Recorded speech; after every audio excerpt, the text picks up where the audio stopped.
Mina bakabusi nengre, mine pele obiama. Mina bakabusi nengre, me fele sama. Mina bakabusi nengre, mine pele obiama.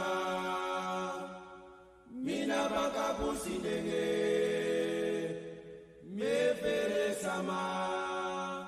Mina bakabusi nengre, mine pele obiama. Mina bakabusi nengre, me fele sama. Mina bakabusi nengre, mine pele obiama. Mina bakabusi nengre, me fele sama.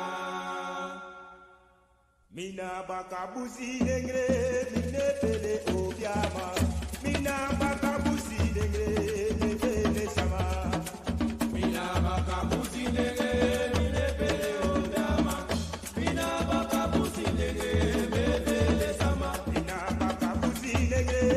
Mina bakabusi nengre, me fele sama. Mina bakabusi nengre, mine pele obiama. Mina bakabusi nengre, me fele sama. Mina bakabusi nengre, mine pele obiama. Mina bakabusi nengre, me fele sama. Mina bakabusi nengre, mine pele obiama. Mina bakabusi nengre, me fele sama. Mina bakabusi nengre, mine pele obiama. Mina bakabusi nengre, me fele sama. Mina bakabusi nengre, mine pele obiama. Mina bakabusi nengre, me fele sama. Mina bakabusi nengre, mine pele obiama. Mina bakabusi nengre, me fele sama. Ayo me fele sama, Me fele sama, mama me fele sama, me fele sama, Isa me fele sama, me fele sama, ay mama me fele sama, me fele sama, brada me fele sama, me fele sama, me fele sama, me fele sama, me fele sama, me fele sama, me fele sama. mina bakabusi nengre, mine pele obiama. Mina bakabusi nengre, me fele sama. Mina bakabusi nengre, mine pele obiama. Mina bakabusi nengre, me fele sama. Mina bakabusi nengre, mine pele obiama. Mina bakabusi nengre, me fele sama. Mina bakabusi nengre, mine pele obiama. Mina bakabusi nengre, me fele sama. Mina bakabusi nengre, mine pele obiama. Mina bakabusi nengre, me fele sama. Mina bakabusi nengre, mine pele obiama. Mina bakabusi nengre, me fele sama. Ayo me fele sama, Me fele sama, mama me fele sama, me fele sama, Isa me fele sama, me fele sama, mama me fele sama, me fele sama, me fele sama. me fele sama. Mina bakabusi nengre, mine pele obiama. Mina bakabusi nengre, me fele sama. Ayo. Mina bakabusi nengre, mine pele obiama. Mina bakabusi nengre, me fele sama, Ayo me fele sama, me fele sama, mama me fele sama, me fele sama, Isa me fele sama, me fele sama, mama me fele sama, me fele sama, mama me fele sama, me fele sama, Isa me fele sama. me fele sama. Fire burn them dirty king, blaze up them dirty king, fire burn them king, send him disastrous, and time he fast with us, ancestors walk with us, fire burn them king.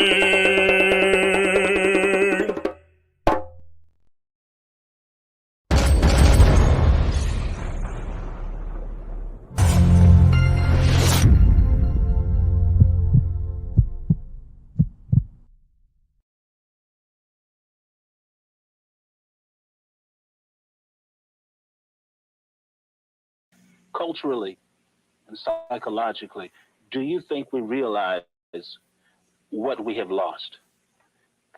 No, not. You know, it's ironic because we don't realize it on a conscious level, yet we live it every day. In the way we walk, in the way we talk, in the way in the music we create. There is a depth of spirituality which exists in us as a people, which has continued since our origins, that our ancestors have passed to us, and which we continue to pass on ourselves, that we don't consciously recognize as a strength. We don't realize that it is something that we need to use to think with, so that when we are presented with a European worldview in the classroom, we think that that's the only way to be. That's the only way to think, because we didn't come with anything. So I don't think that we are aware on a conscious level of what it is that we've moved away from in terms of power. You see, that's what we're not aware of. Could you talk some about how we came to be who and what we are today? If you understand the question. I think I do. Okay. I think that we have to look back at a period that I call the MAAFA. We as Africans were very consciously stripped of our culture. Now, that becomes a platitude. You know, everybody's saying that. Stripped of our culture, but we have to see that we had a strong culture and so forth. But nobody seems to realize the depth of what that means. Being stripped of our culture meant being conditioned to accept ourselves as inferior beings, okay?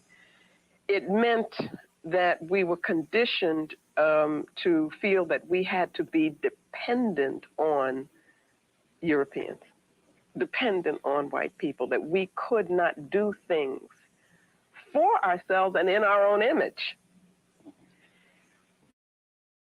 That conditioning began with a long period of terrorism, which was very physical, you know, physically manifested.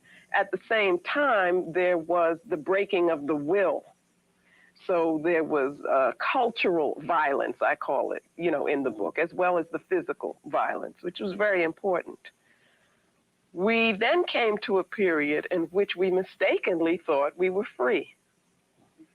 We're now at a point where we think that we have freedom, the ability to be whatever it is that we can be within this society and so forth. Yet what happens is that we are still thinking within a modality that has been determined by those who would oppress us, those who would control us. And we don't see beyond that.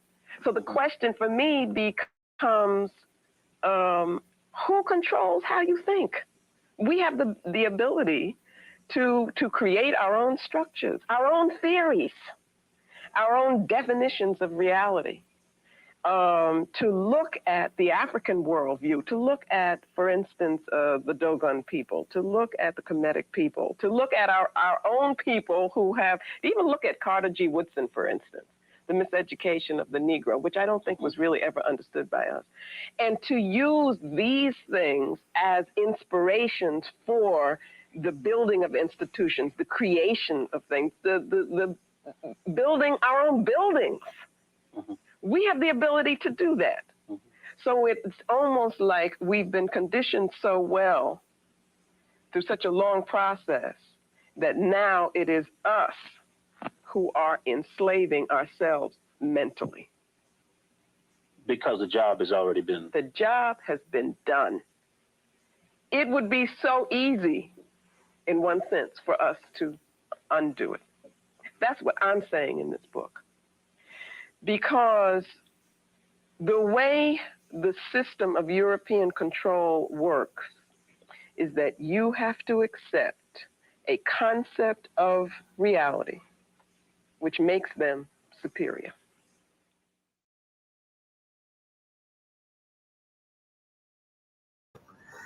Tender and worthy, be thankful unto the Mother, Father, creative life force of the universe. Kudzai Mudzimu Mukuru. Give praises unto our great ancestors, Abibi Tumi, Abibi Fahodie, African power and African liberation for all African people. One God, one aim, one destiny, African people. I hope you're good. I hope you're feeling as good as I am this evening. Little bit of an impromptu vibration, yeah. But I had some time, you know. I had some time, and I negotiated with the Empress, you know what I mean, for come through here tonight and follow up on some of the beautiful conversation that we were having yesterday, because there was some more things to say. All right, and we're gonna do something a little bit different today, family. As you can see, the title of the show is "Africans Did Not Benefit from MAAFA." Yeah, Africans did not benefit from MAAFA. Before sending out the link and opening up the lines, I'm gonna put the link in the chat now. Yeah, I'm gonna put the link in the chat now. But I'm gonna do two things before I invite everybody on. And for some reason, it now show me the something there. I'm supposed to see. To share the link here. So give me a second, kings and queens, to post the link, all right? But I'm going to do two things today. The first thing that I am going to do, yeah? The first thing that I am going to do is just give a brief explanation of this concept of MAAFA. That is the show title. So my business to explain what the term means, okay? I touched on it yesterday, right? But we're going to give some more information today. And the second thing that we're going to do is explore the work and the ingenuity that our African ancestors who were enslaved brought with them to the Americans. Yeah. And we're going to have some help doing that. And it's going to be very interesting. And I'm actually going to preview some things we're going to go on later on in the year. All right, so stay tuned for that. I'm gonna share the link right here now for those who want to join the panel after we done go through. Yeah, you know what I'm saying. So I'm gonna share it right now, but I won't be bringing anybody through until after we got through what we need for go through. Okay, and so it did it. All right, it did it, and I'm gonna pin that to the top of the chat if you are watching live via gotkushTV. So if you now watch via gotkushTV and watching elsewhere, like via my personal, feel free to just shift over and watch live via gotkushTV, because there's all the thing there. All right, I tell you, there's all the thing there. Okay. Now for some reason, all right, give me a second. All right, so yeah. We're going to pin that to the top of the chat. So yeah, the first thing, like I said, I'm going to do is explain and give a definition of the term MAAFA. Yeah, and as I said yesterday, the term MAAFA was popularized, yeah, by Mama Marimba Ani as an appropriate terminology for referring to the invasion, conquest, enslavement, colonization, and near-colonization of African people. Okay? Very important that we understand that. Yeah? And one of the things that she was trying to achieve when she suggested this terminology is for us as African people to find and use terminologies from our own language to define our experiences. Yeah. And the importance of that was to achieve the reclamation of the power of definition, that our history and our experiences must be defined by us in our own interest, that we must take back the power to tell the truth about our history, the glories of our history, the pain and suffering within our history alike, in ways that affirm who we are as a people. And so there's two aspects of this. The first is that we draw from indigenous African languages and develop on the concepts from that foundation. That's a very important point. We're not going at that point there, too tough today. That's another conversation for another day, but it's very important when we're conceptualizing from an African center to engage African languages. Yeah, that's the first point. The second point is that we develop terminology and define them for ourselves, all right? As opposed to having these terms defined for us and having our history defined in somebody else's context, somebody else's narrative, and serving somebody else's geopolitical, economic, cultural agenda, okay? And so there is a very interesting Wikipedia page, yeah, in fact, on MAAFA. And later on, we're going to read a few paragraphs from this book, which is the book in which Mama Marimba Ani introduced the term MAAFA. Let the Circle Be Unbroken by Mama Marimba Ani, which was published in the year 1988. Yeah. So we're going to come back to this later on, but hold on for that. All right. What I want to do is show you the Wikipedia page, and you know when, and I'm showing you this partly because so you understand that there is this terminology has registered, yeah, on the intellectual scale, so to speak, as far as the academy is concerned, enough that it has a Wikipedia page dedicated to it. Okay, and so the explanation given here, as somebody who has been engaged in this terminology for the entirety of my life, I can say that the explanation given here is relatively a good one. Okay, and so we scroll down a little piece and we see the MAAFA, the African Holocaust, the Holocaust of enslavement, or the Black Holocaust, are political neologisms, that simply means new word, new terminology, new word, which have been popularized since 1988, yeah, the date of the publishing of this book. All right, Let the Circle Be Unbroken by Mama Marimba Ani, and used to describe the history and ongoing effects of atrocities afflicted upon African people. So note that, used to describe the history and ongoing effects of atrocities inflicted upon African people, particularly when committed by non-Africans, specifically Europeans and Arabs. Okay, in the context of the history of slavery, including the trans-Saharan slave trade, the Indian Ocean slave trade, the Atlantic slave trade, which continue to the present day through imperialism, colonialism, and other forms of oppression. Okay, all right.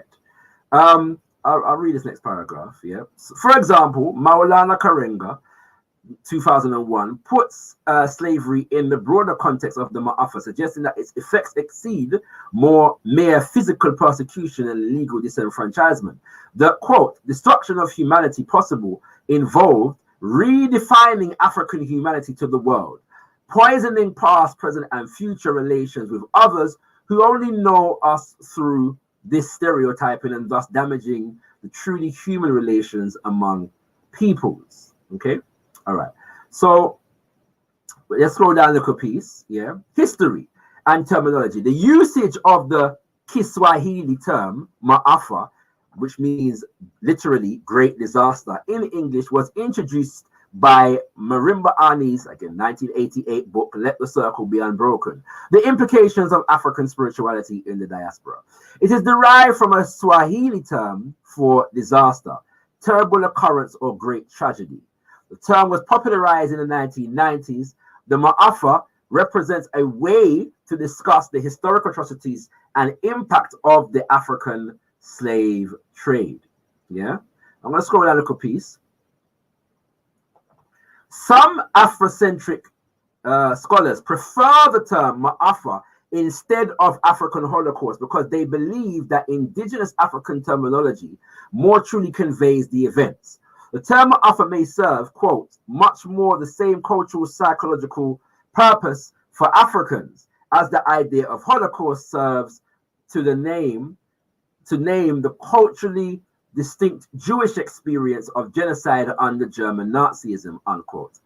Other arguments in favor of MAAFA rather than African Holocaust emphasize that the denial of the validity of the African people's humanity is an unparalleled, centuries-long phenomenon. The MAAFA is a continual, constant, complete, and total system of human negation and nullification. Okay, now listen to this. Now, this is the last aspect of this I'm going to read from this particular Wikipedia page, and we're going to go to something different. The historian Zivanayi Diop, Zivanayi A. Diop is the author of a number of books, author and editor of a number of books, most applicable to this conversation. She is the editor of a book entitled Fighting the Slave Trade, all right? Fighting the Slave Trade, yeah, West African Strategies, yeah. This is the only, let me just big up myself a little piece, all on there. This is the only book, yeah, that I know of that is dedicated, to detailing the ways in which Africans on the continent resisted the so-called transatlantic so-called slave trade, okay?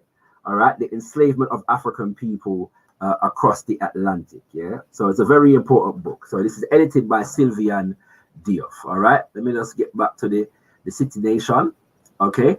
All right, so it says, historian Zivanayi Diop posits that terms like Atlantic slave trade, and that's, you notice I always say so-called transatlantic slave trade or transatlantic so-called slave trade, yeah? There's a reason for that, and this is one of the explanations for that. Terms like Atlantic slave trade are deeply problematic because they serve as euphemisms for intense violence and mass murder. Referred to as a trade, this prolonged period of persecution and suffering is rendered as a commercial dilemma rather than a moral atrocity. With the trade as the primary focus, the broader tragedy becomes consigned to a secondary point as a mere collateral damage, yes, of a commercial venture. However, others feel that the avoidance of the term trade is an apologetic act on behalf of capitalism, absolving capitalist structures of involvement in human catastrophe. Yeah. Now, as far as I am concerned, the latter point is null and void because the term MAAFA is designed to encapsulate that in the first place. Yeah. So I'm agreeing with Zivanayi Diop's point here because it's certainly in line with the purpose for which Mama Marimba Ani, my spiritual mother, yeah, developed on and popularized the term in the first place. Okay, so that's very, very important. The fact that the African humanity and African beingness was reduced to a commodity, the private property of white people, is in fact an act of dehumanization that is encapsulated within what the term MAAFA is designed to refer to. Okay, all right, so we have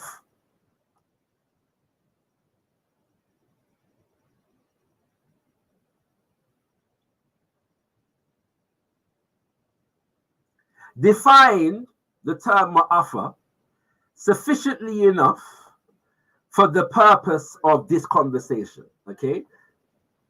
What I want to go in and do now is address the current issue, yeah, which is the extent to which, and this is a ridiculous conversation. I want it well known and appreciated that this is a ridiculous conversation, all right? The idea that Africans as a people somehow benefited, yeah, from being put through the process of MAAFA. You notice I didn't say just simply enslaved, yeah? Being subjected to the MAAFA and the enslavement element of the MAAFA somehow yielded some benefits for African people. This is a ridiculous conversation, okay? But the conversation takes place within the context of white supremacist, European imperialist, white nationalist propaganda. And yesterday, we read from the illustrious words of the most eminent prophet, Marcus Mosiah Garvey, the most honorable. And we're going to read it again. Yeah? And when we read it again, we're going to engage the process of breaking down and discarding the psychology and propaganda of the white man. Right? Bear this in mind, okay? All right, let's go through. The great white man has succeeded in subduing the world by forcing everybody to think his way, from his God to his fireside he has given to the world, from his Bible to his yellow newspaper sheet, a literature that establishes his right and sovereignty to the disadvantage of the rest of the human race. That the white man and his institutions, his governments, his geopolitical ideologies and structures must dominate the flow of the development of human civilization. His right and sovereignty to the disadvantage of the rest of the human race. The white man's propaganda has made him the master of the world, and all those who have come in contact with it and accepted it, if we accept it, all those who have come in contact with it and accepted it have become his slaves. The Universal Negro Improvement Association is now calling upon 400 million members of our race to discard the psychology and propaganda of all other peoples and to advance our own. The white man has taught that the best of the world was intended for him. And we now teach that all the beauties of creation are the black man's, and he is heir to all that God has given to man. All right. So we are called upon to discard the psychology and propaganda of all other peoples. The idea, yes, the idea that Africans as a group of people somehow benefited from the MAAFA is a part of the psychology and propaganda of the white man in this regard. And to the degree that we contact and accept that propaganda, we become the perpetual slaves of the white man. All right. So, with regards to taking back the power to define, with regards to freeing ourselves from the shackles of being the private property of Europeans,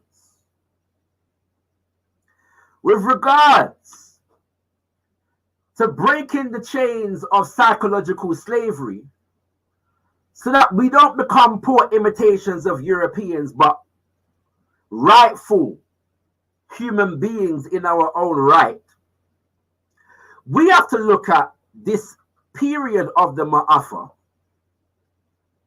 on our own terms. And we have to understand that while this conversation is ridiculous, it becomes relevant for us to address within the context of the fact that currently, what global geopolitics dictates that the colonizer, the oppressor, the enslaver, the inflictor of MAAFA has the institutional organizational power to have his narrative of history defining global geopolitics, to insert his narrative of history in the education system, to have his narrative of history reflected in terms of how we relate to each other and others economically and politically in today's world. And if we are going to change that reality, we as African people need to develop and popularize among ourselves and make functional a true narrative of history that reflects who we are as a people. It must be truthful, it must be honest, and it must also reflect who we are as a people and our intentionality for future liberation, future sovereignty, and future development as a people. And so, in that spirit, brothers and sisters, what I'm going to do is share a piece of the presentation that Brother Robin Walker, the People's Professor, Robin Walker, delivered at African Liberation Day in May. Yeah. And stay tuned, because I'm going to organize, yeah, I'm going to try and organize for Brother Robin Walker to come and deliver this presentation in full at a later date, probably during Black History Month. All right, so do stay tuned for that. Yeah, you know what I'm saying. We're not promising what we are saying. That is the intentionality of the thing. Okay, and we're going to learn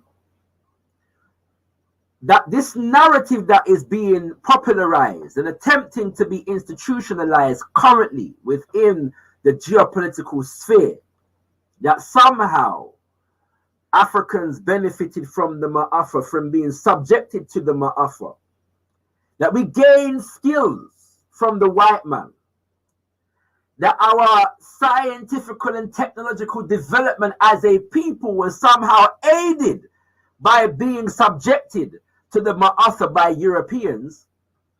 This narrative is complete nonsense. And the People's Professor breaks this down in very expert form, as he usually does in this presentation. Now, the European and their agents among us as African people will attempt to redefine even the narrative as Brother Robin Walker puts it forward. And I'm going to encourage us to be guarded against such usurpations of the agenda. But we're going to engage in some conversation after this. All right. I'm going to pause it every now and then. I'm going to play about 15 minutes, and then I'm going to open up the panel. Okay. All right. So let's take in the vibes here. Let me know if you can hear him good when him start talk. All right. Did enslaved Africans make? Did we know that if you were enslaved and you were a carpenter, you'd be forced to make this? And this, and this, and this. Are you feeling this? These are actual slave pieces that are in museums or they're in private collections. Are you feeling this? So Africans were in demand as carpenters. African architectural sensibilities. Kings and queens, I forgot to say at the beginning of the show, please like up the video, yeah, and share it far and wide. This is an extremely important conversation, and anytime you see Robin Walker, you know it's a serious information I gonna come. So I want you to just like up the video and share it far and very, very wide, kings and queens. And yeah, just make sure you take in the information. Get pen and paper, notepad, everything. Take notes. All right, take notes. Okay. Influenced New World architecture for carpenters. So Africans were in demand as carpenters. African architectural sensibilities influenced New World architecture from New England to the Caribbean to Brazil. Professor Farrar says, now check out this quote. Most of us here in the United States, for example, would not imagine that the cellar and the porch both common enough architectural features are in the evolution of American domestic architecture of African inspiration. Did we know this? The cellar and the porch. So now lots of civilizations have cellars, lots of civilizations have porches. But if you see in America, it wasn't the European Americans that brought that there, it was us who brought that there. And scholars. May I wonder if you know hear what the man just said a while ago. Yeah. So he started, and by the way, this is actually the point at which I started recording here. Okay. I take this video here. And he was talking about the fact that Africans came to the Americas as carpenters. And much of what became popularized throughout the Americas and the Western world in terms of carpentry was actually the labor of Africans, but not just the labor of Africans, the creativity, the craftsmanship, and the ingenuity of Africans. Okay? But not only in terms of carpentry, but architecture. The concept of a cellar in your house was brought to the Americas by Africans. So Africans revolutionized global architecture through the skills and the know-how that they brought from, that our ancestors brought from the African continent. This is an example of how enslaved Africans benefited the societies of the enslavers, not how the enslaver benefited Africans. Okay? And one of the things that you're going to try, that you're going to see, I've seen it all over Twitter recently, is some neoconservative Negroes attempting to play games with the narrative, yeah, and redefine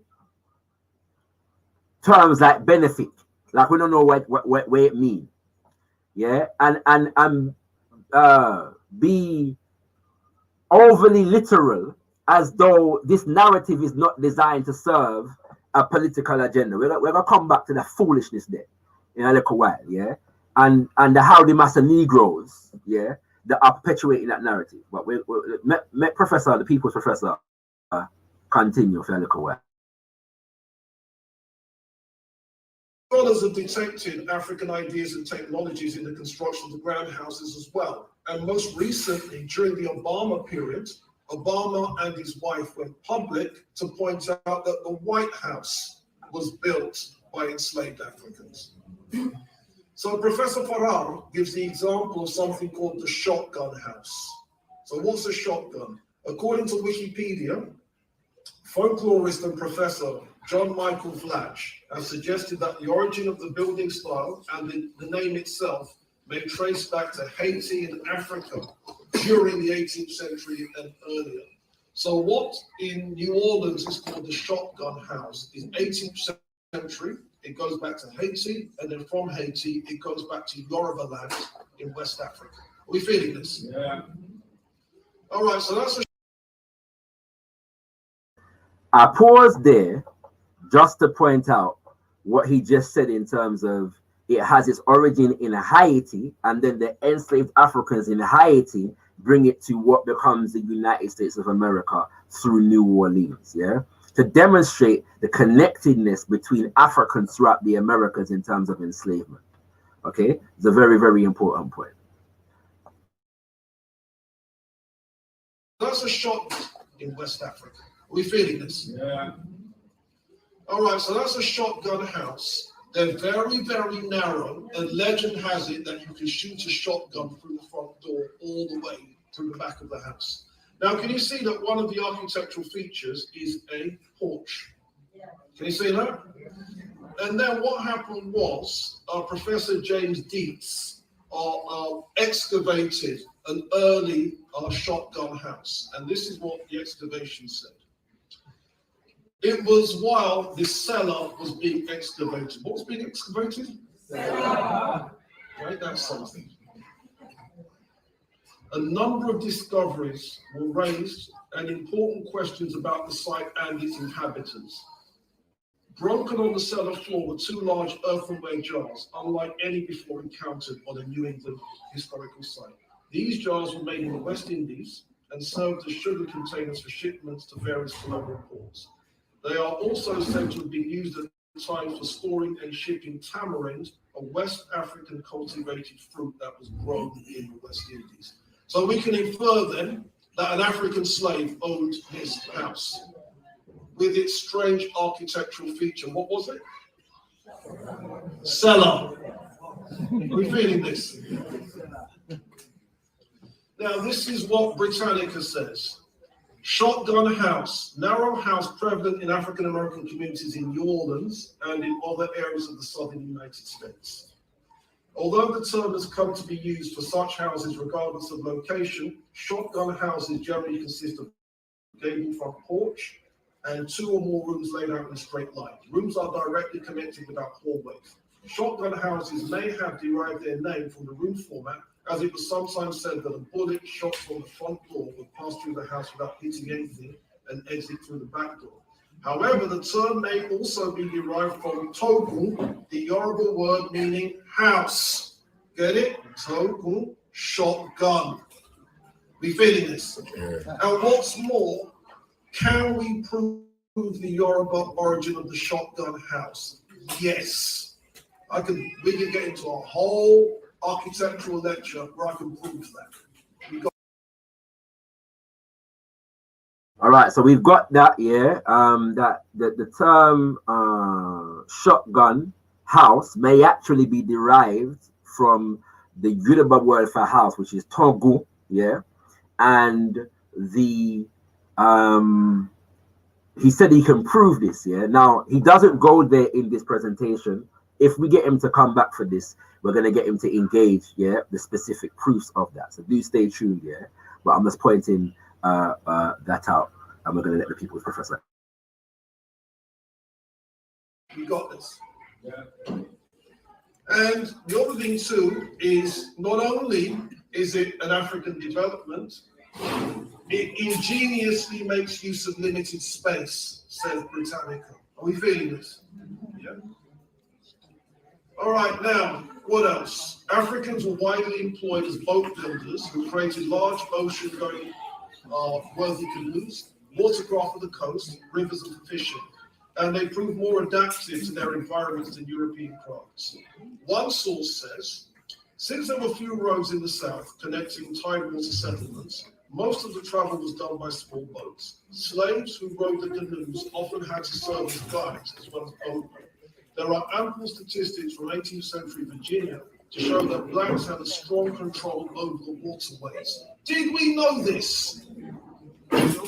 Enslaved Africans controlled the waterways of Virginia. Did we know this? We find that the use of a West Indian type of craft had the last quarter of the 18th century spread across most of the eastern seaboard. And so what you would often have is Africans being disproportionately involved in the shipping industry, even as pilots. And in the Caribbean, it was common to see ships with white captains and almost entirely black crews from late 17th through the mid-19th centuries. Okay, the most famous slave in England is who? Here's the question, what do you do for a living? He was a sailor, isn't it? So he's one of these. Are you feeling this?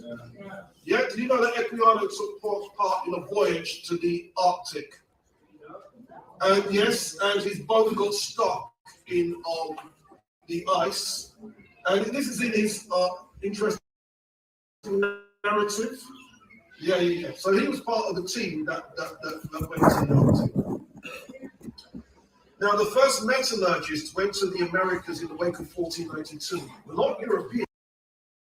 Just to emphasize those 2 points here. So basically, boat building craft, yeah, that was brought from West Africa became dominant throughout the Caribbean and the southern region of the United States in particular.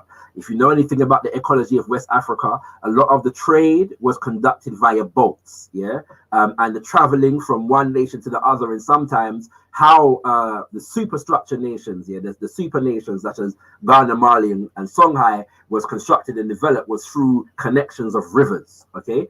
And those rivers even became significant in terms of how the Africans were captured during the enslavement process.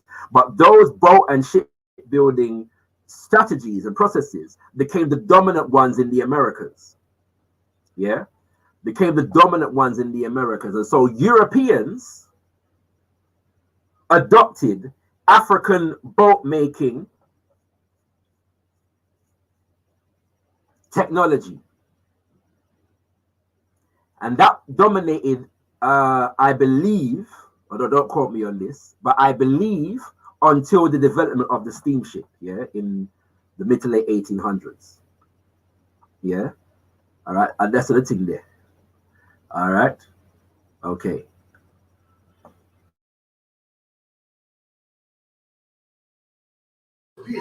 There were Africans who accompanied the Spanish, who the Spaniards had enslaved. Does that make sense? Yeah. So their metallurgists were enslaved Africans. Moreover, Europeans, their metallurgists, who the Spaniards, there were metallurgists that went to melting. Now, the first metallurgists went to the Americas in the wake of 1492. For those who may not be aware, metallurgy is the manipulation of metal, yeah, and often different kinds of metal. It's a very key craft in the development of tools. It's a very key craft in the development of machines, yeah, and without the significant developments in metallurgy, the Industrial Revolution, you know, is unlikely to have taken place. Yeah, and so he's going to go into African metallurgy now.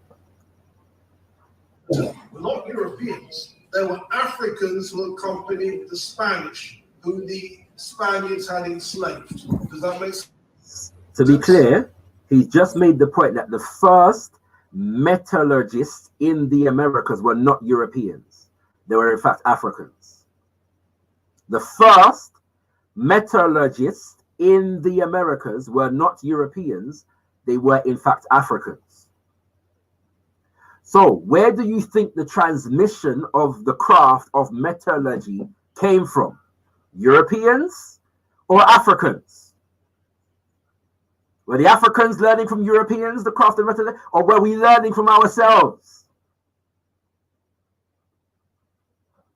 And did the Europeans learn from us? To what extent did the Europeans learn from us the craft of metallurgy? So their metallurgists were enslaved Africans. Moreover, Europeans in the Americas were dependent on African ironworkers and coppersmiths. They also depended on African miners who mined gold and copper in Hispaniola, Cuba, Colombia, Brazil, and Mexico. Africans originally from West Africa were skilled in gold mining, and Africans originally from West Central and South Central Africa were skilled in copper mining. Mm-hmm. Now, some people say, but Robin, Africans as metallurgists, really? Okay, does anyone know what this building is? Museum of African American Art. Did you know that that was built by a black British architect, Sir David Ajayi? Did we know this? Google him. There's a black British architect, Sir David Ajayi. He was the one that designed that. But this is the important thing. The National Museum of African American History and Culture says, by wrapping the entire building in an ornamental bronze-colored metal lattice, Ajayi pays homage to the intricate ironwork crafted by enslaved African Americans in Louisiana, South Carolina, and elsewhere. Did we know this? No. All right, so what else did enslaved people do? Oluda Equiano says, I have sometimes heard it asserted that a Negro cannot earn his master the original price, but nothing can be further from the truth. I suppose 9/10 of the mechanics throughout the West Indies are Negro slaves. Did we hear that? Yeah. We feeling this? Yeah. By the way, as we go through this class, can you see how your respect for your enslaved ancestors has just shot up?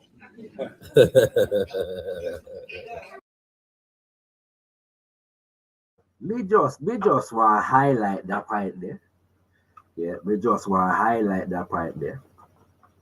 Yeah, which is the fact that now, although the Equiano's maths may not be exact, he's estimated, but the fact that he estimates that 9/10 of the mechanics in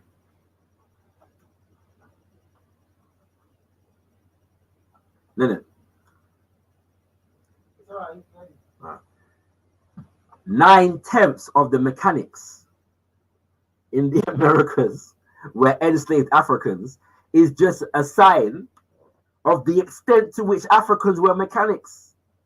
Yeah. Now the argument therefore becomes, where did the ingenuity come from? Were Africans simply labor, or did we contribute anything intellectual to the development of mechanics? To the extent that we were the dominant labor force, what was our intellectual contribution to these things as enslaved people? That is the question that we need to be asking. And that is the question that is absent the white supremacist narrative.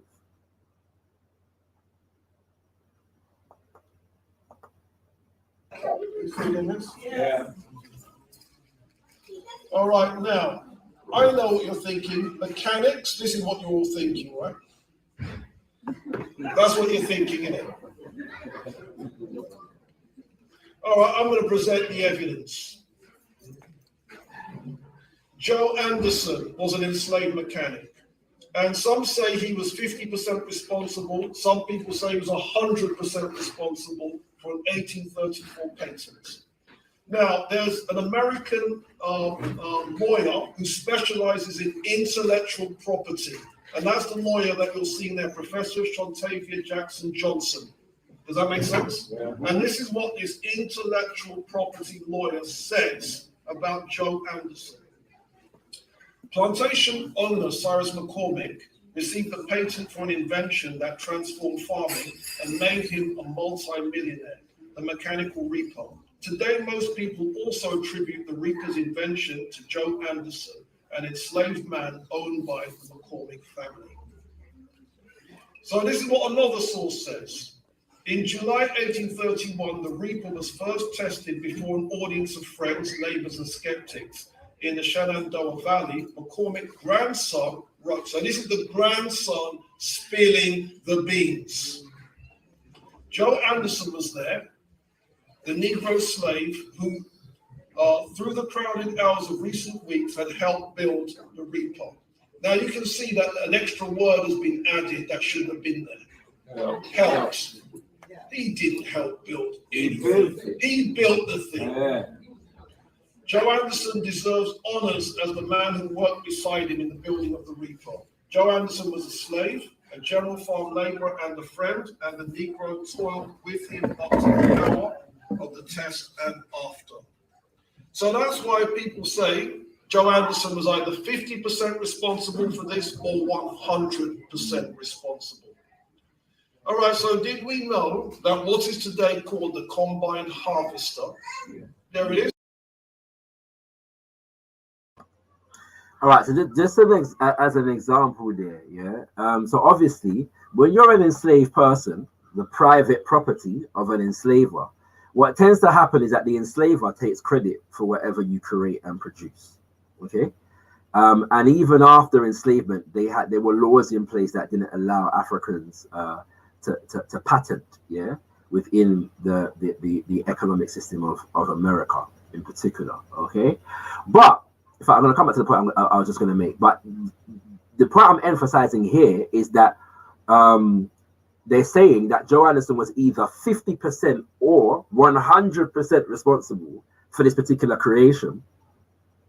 But nobody actually knows, because of the fact that he was an enslaved African, not considered a human being, and therefore his labor and his ingenuity was not respected because he was the private property of an enslaver. So anything that he does is the property anything that he produces is the property, materially and intellectually, of the enslaver, the criminal who was responsible for his enslavement. We're just pointing that out.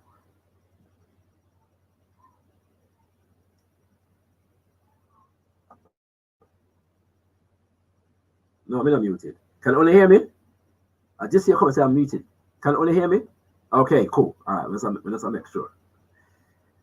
Big up Imhotep inside the building. You know what I mean? Trinidad Day in the house. Yeah. Family, make me know where you're listening from. Yeah, you know, keep in tune with where the people are listening from. So please type in the chat where you're there and where you come from. Yeah, outer national. Huh? You know what I'm saying? All right. There it is. An enslaved combine harvester. All right, so did we know that what is today called the combine harvester? Yeah. There it is. An enslaved African was responsible. An enslaved African mechanic was responsible. Here's another one, Benjamin Montgomery. He was enslaved in Virginia in 1819, and he was owned by the brother of Jefferson Davis, the president of the Confederacy. You know, the Confederates, the people in the South that broke away, he was owned by the brother of the president that broke away from the South. So having enslaved this gentleman, what was he forced to make? In 1858, he invented a propeller for ocean vessels. With a model of his invention, he showed remarkable skills in wood and metalworking. Moreover, the merits of his invention was reported in many Southern newspapers and were finally used in ships of the Confederate Navy.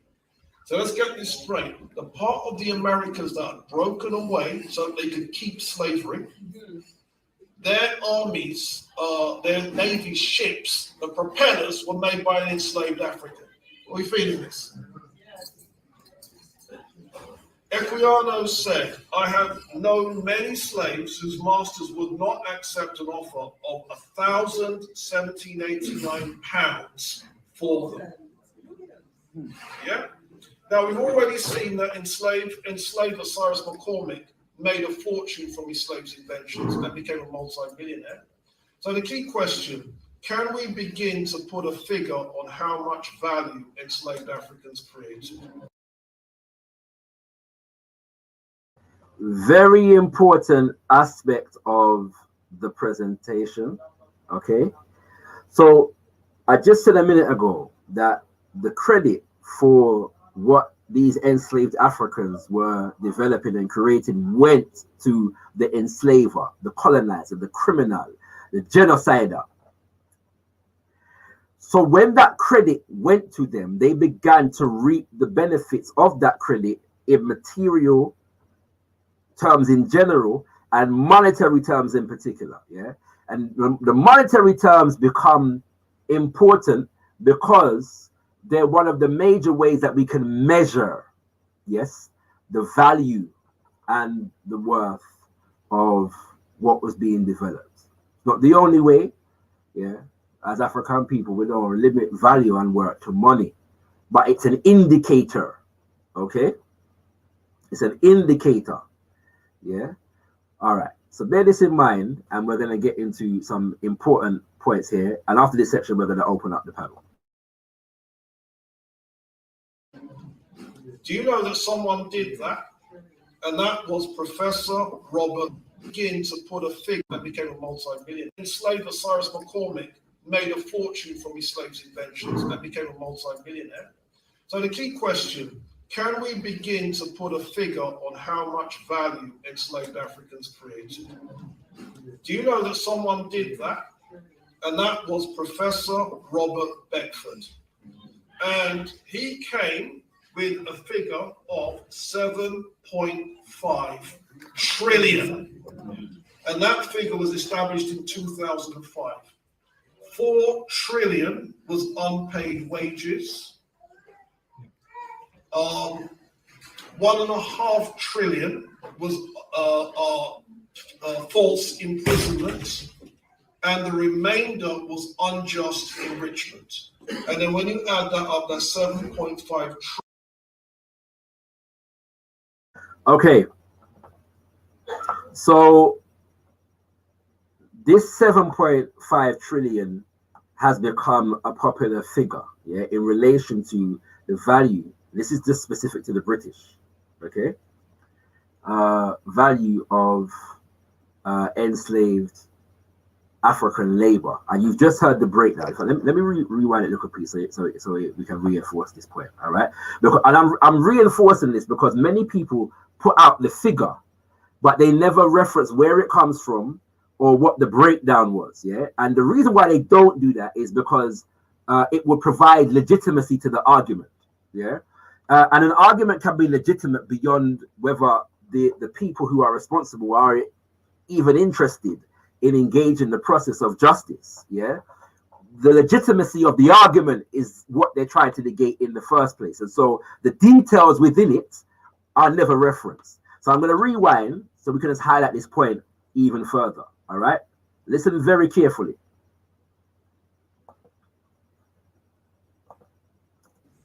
Yeah.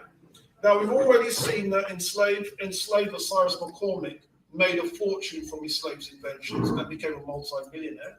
So the key question, can we begin to put a figure on how much value enslaved Africans created? Do you know that someone did that? And that was Professor Robert Beckford. And he came with a figure of 7.5 trillion. And that figure was established in 2005. 4 trillion was unpaid wages. 1.5 trillion was false imprisonment, and the remainder was unjust enrichment. Unpaid wages, unpaid labor, forced imprisonment, and unjust enrichment. Yeah. Okay. Now, another day, but we'll go into the extent to which the terminologies that are used here are actually recognized terminologies in British law, in particular unjust enrichment, which is why Robert Beckford used that terminology. An example of unjust enrichment would be McCormick thieving the brethren invention and creating a fortune out of it.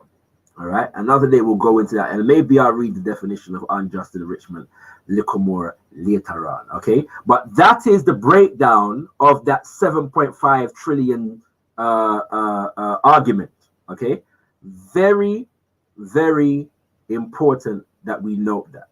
Okay, we're not going to go into the details. Yeah, you have to read Robert Beckford's research. Yeah, to get even more details. But those are the categories that he was dealing with. Yeah.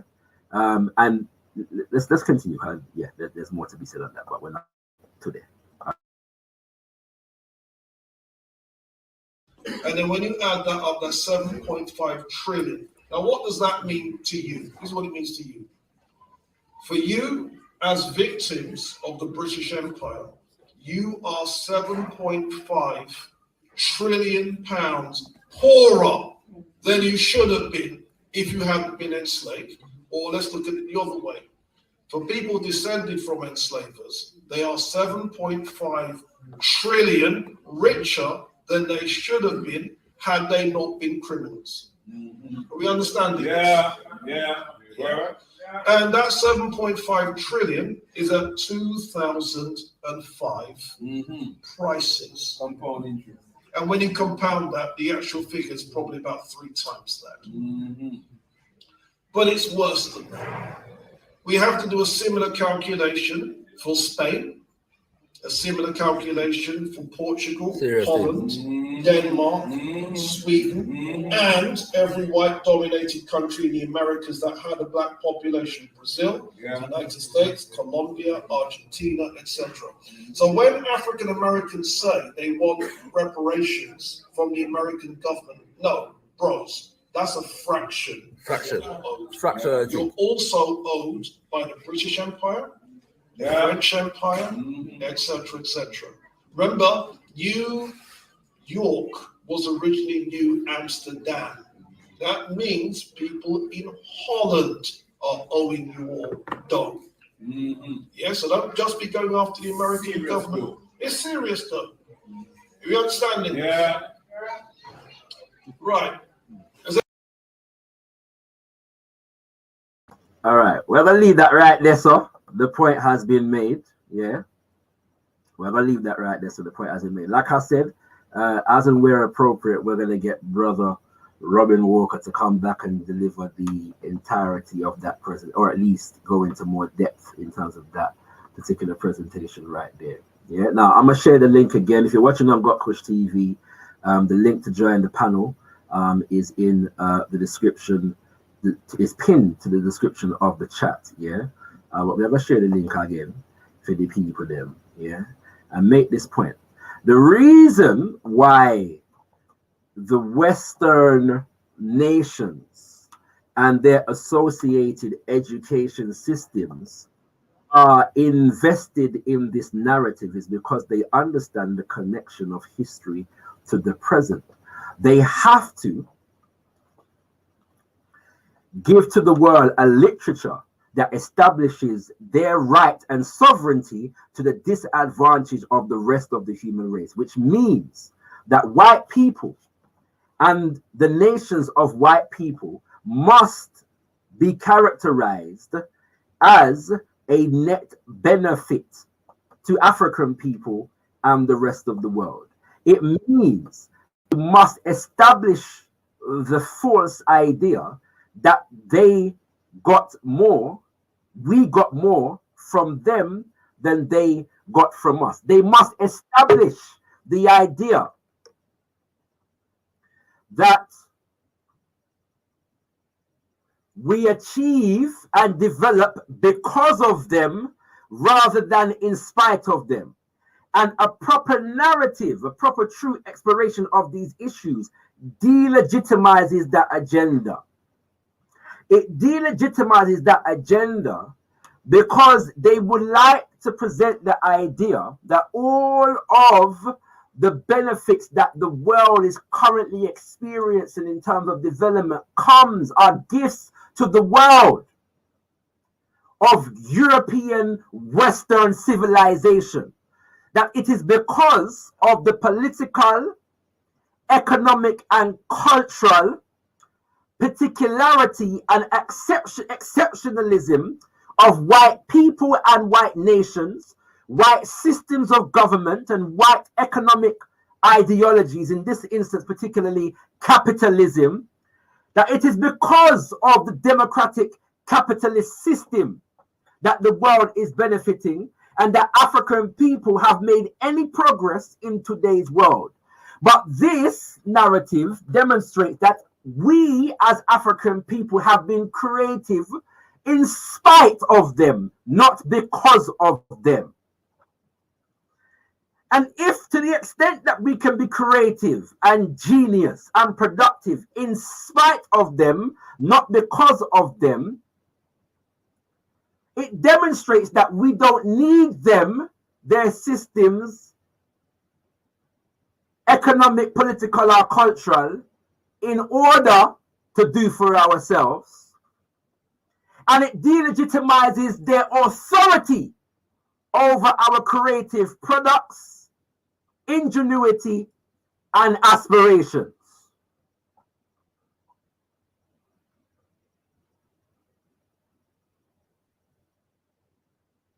When them go around the world and say they're going to spread democracy, a literature that establishes his right and sovereignty to the disadvantage of the rest of the human race, we're going to spread democracy through our militaries and our navies and our air force and our armies around the world. This is possible because of the historical narrative that establishes their rights and sovereignty to the disadvantage of the rest of the human race. Once you delegitimize that narrative, you delegitimize their authority politically and economically. That take place. And we as African people need to understand and respect our ancestors enough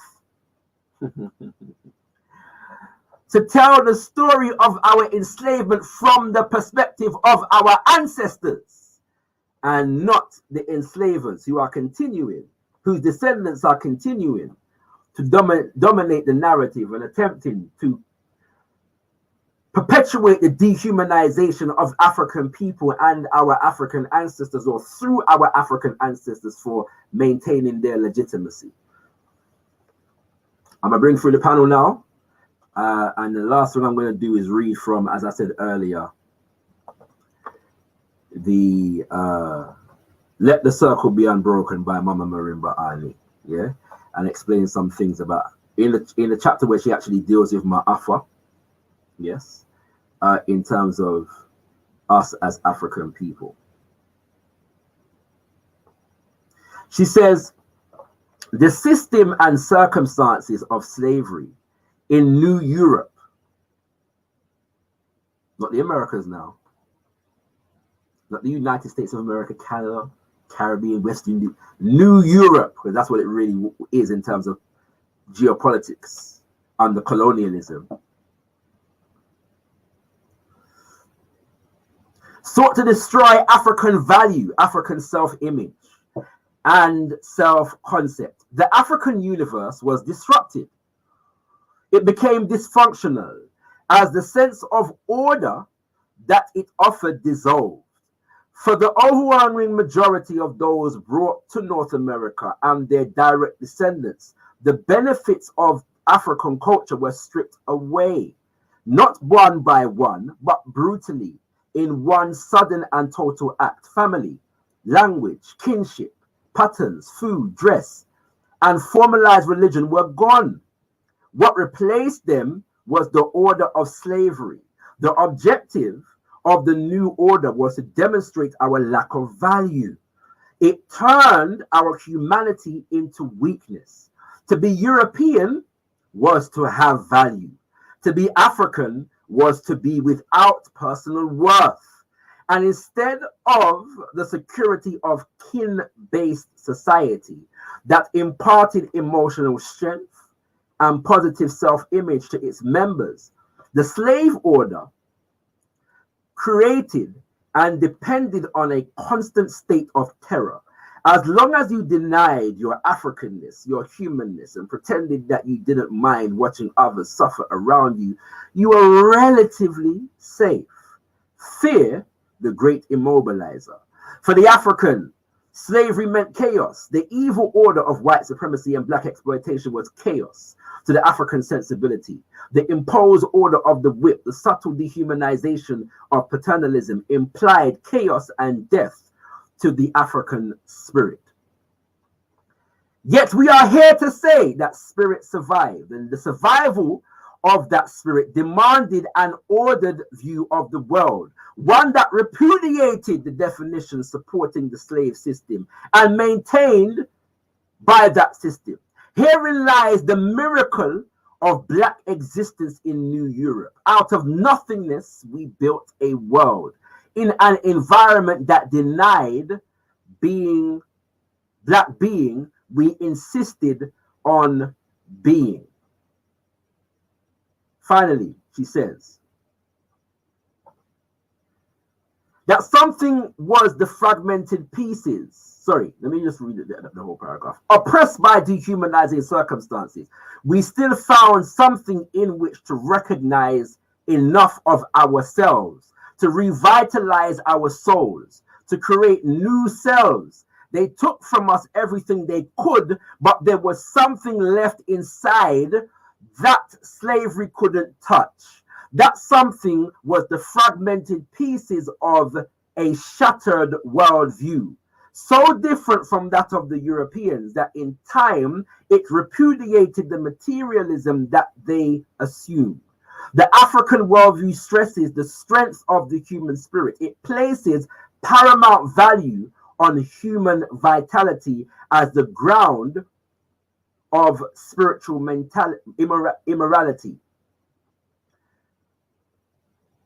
Black people enslaved in a cultural wilderness used this legacy to achieve the impossible. We created a vision of the sacred in a spiritually barren environment, one in which every day one racial group exploited, raped, and lied to another. And that is the importance of retelling these narratives of our ancestors and restoring dignity to them, because we tap into what they held on to, what they restored, what they newly created, and we find the inspiration, the ingenuity, the principles, the values from which to create anew from where we are right about now. And with that, kings and queens, I'm going to open up the floor. I do believe I shared the link again. So let me just check that is the case, just in case I've misremembered. I have. All right. So we're going to leave it there. If you want to join the panel, kings and queens, the link is in the chat. The link is in the chat. And in order of appearance, we're going to go to African technology for the first comment. Go through. Yeah, man. Bless up, Shaka. So very good and time the show, right? But yeah, so I really love hearing about all of those various African technology that Robin Walker was mentioning. And with regard to the whole slavery benefiting us, I think just to get that out the way real quick, it goes without saying that any interaction with another person, there will be benefits to either group. Like if I meet you, you will learn something from me and I learn something from you. However, we understand that the political reason for these type of statements exists, right? And we know what the political reason is. So I really don't want to entertain the trolls that then pretend like they're naive with regard to the purpose of the statement, because it's already go without saying that people learn from each other, you know what I mean? But what I did really want to mention really is two things, because I know the chat really have me really confused about science and technology, but what I did really want to talk about originally is within like conscious circles, Pan-African circles. Like I think the whole slavery benefiting us is a very denigrating and dehumanizing argument. But I think we ourselves sometimes within the Pan-African and conscious community make an almost equally disrespectful argument sometimes when we're talking about reparations. So you'll have people saying like, if you literally put money in black people's hands, somehow it won't help them. You understand? I find that to be almost equally disgusting, because it's like you're making us complete infants, incapable of doing anything better for ourselves, right? So that's what I really wanted to point out. But real quick about the technology in the chat, guys, we cannot pretend like we're going to defend ourselves from other groups of people if we're not going to advance technology. These guys can shoot rockets out into interstellar space. You are struggling to shoot somebody 10 feet away. These guys shoot that we cannot even see, right? Way out in space, these guys can launch a rocket and calculate and control it all the way to hit an asteroid way out. So we need to get over that immature mentality, like we can't accept that technology is what we need to move forward. But that is it. Give thanks, King. To your last point, first and foremost, Baba Amos Wilson has a presentation on African-centered education for the 21st century,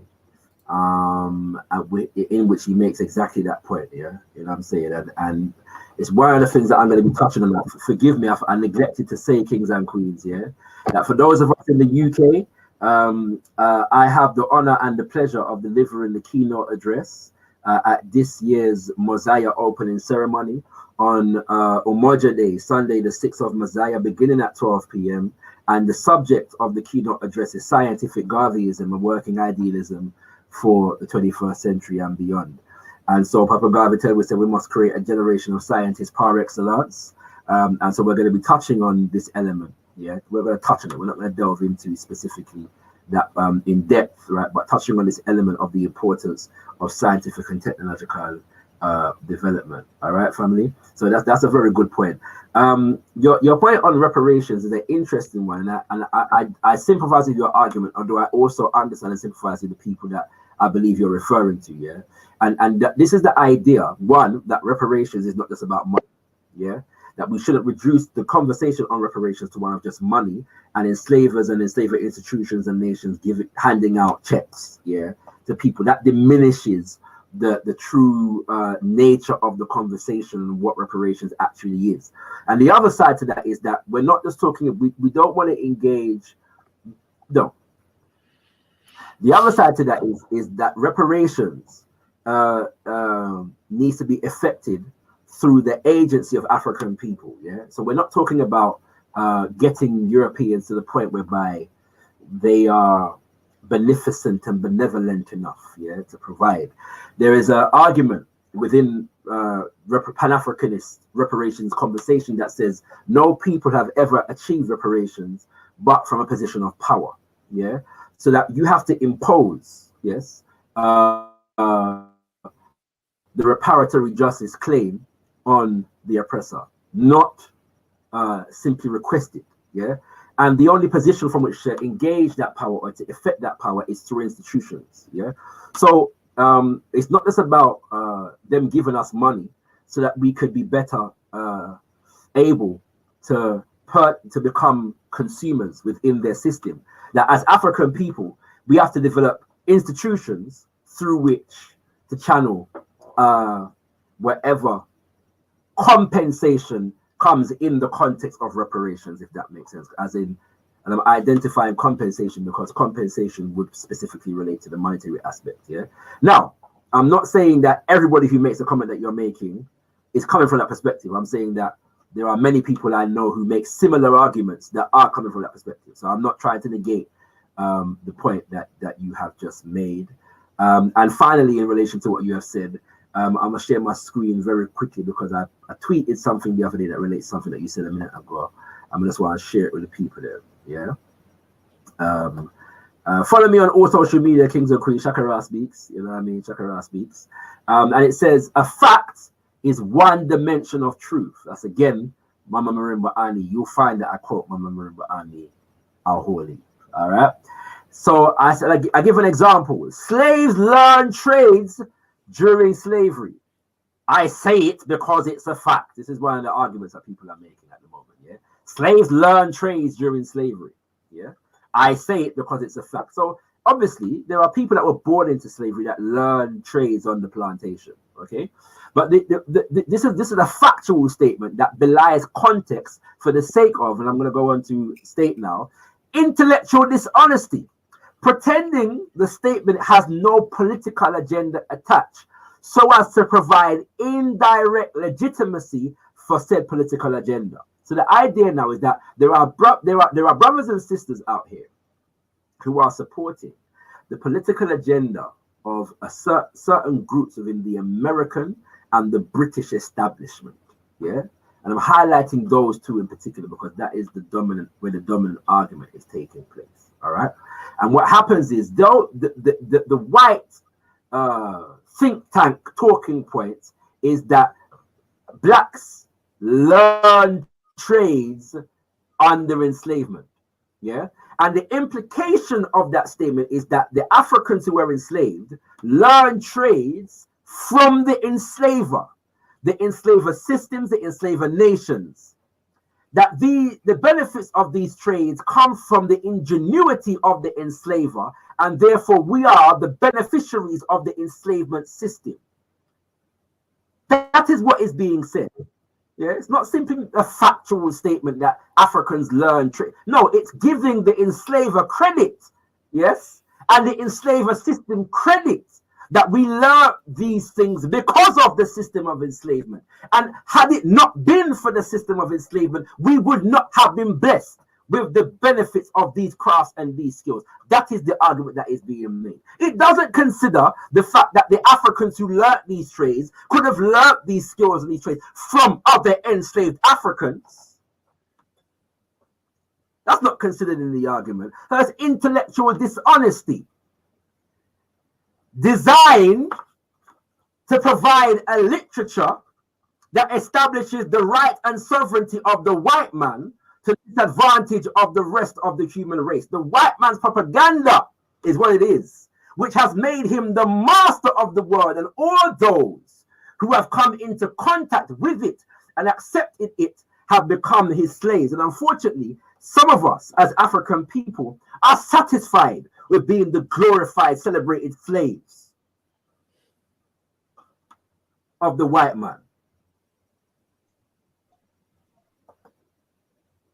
Marcus Garvey says so. All right, there's many people coming through on the panels. I'm going to try and get through this very quickly. All right, I'm going to move on. And again, so what I'm gonna do is go through everybody in order of appearance, and then we'll open up for more discussion so that everybody has a fair chance to speak first and foremost, and then and we can respond to each other afterwards. Right? I hope that all makes sense. All right, and I probably won't respond to everybody and everything in the way that I've just responded to Mr. Mellerman, but he just made some very interesting points that required some responses. Okay, but give thanks, Mellerman. Stay on the panel, yeah. And next up is Coffee. Yo, big up, yeah, man.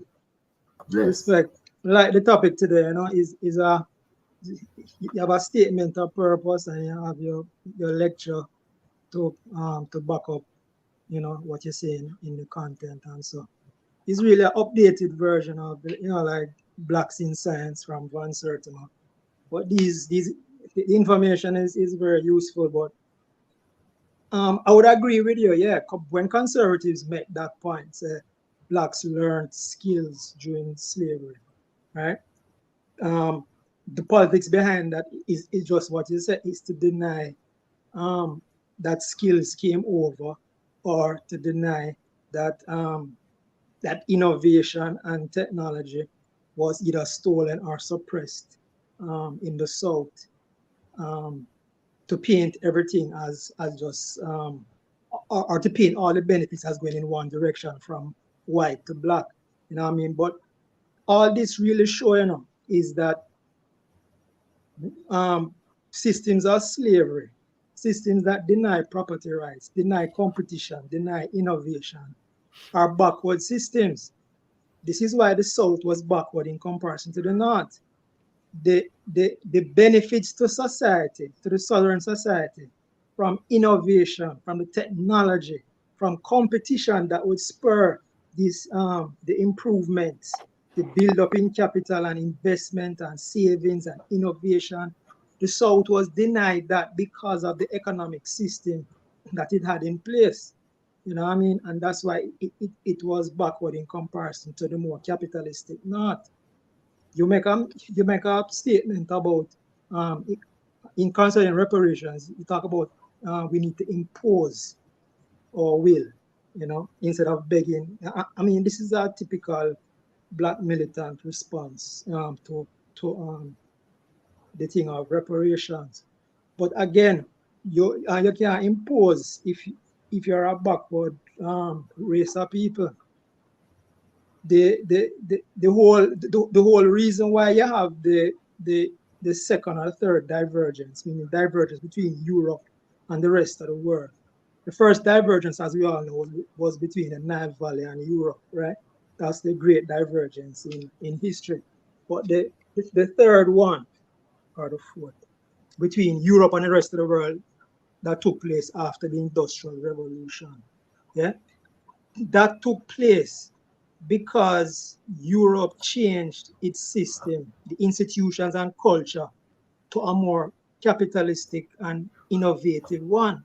Remember, when Europe started out in the so-called age of exploration, they were backward compared to the East. They wanted the ticket to the East, right? That was the whole aim, to get to the big action, the big trading posts, the big trading centers in the East, so they could become a part of it, because that was where the wealth was. So they were poor in comparison to that.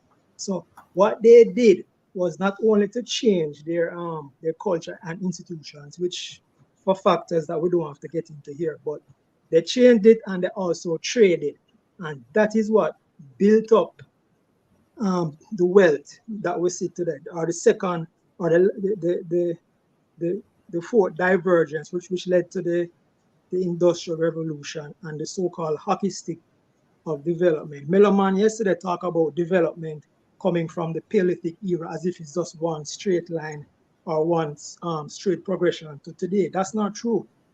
economic growth was flat. It was a flat line all throughout history with a few bumps here and there, but it was a flat line and it only extended up and continued to go way up. Anybody can Google it. It's called the hockey stick chart of economic growth.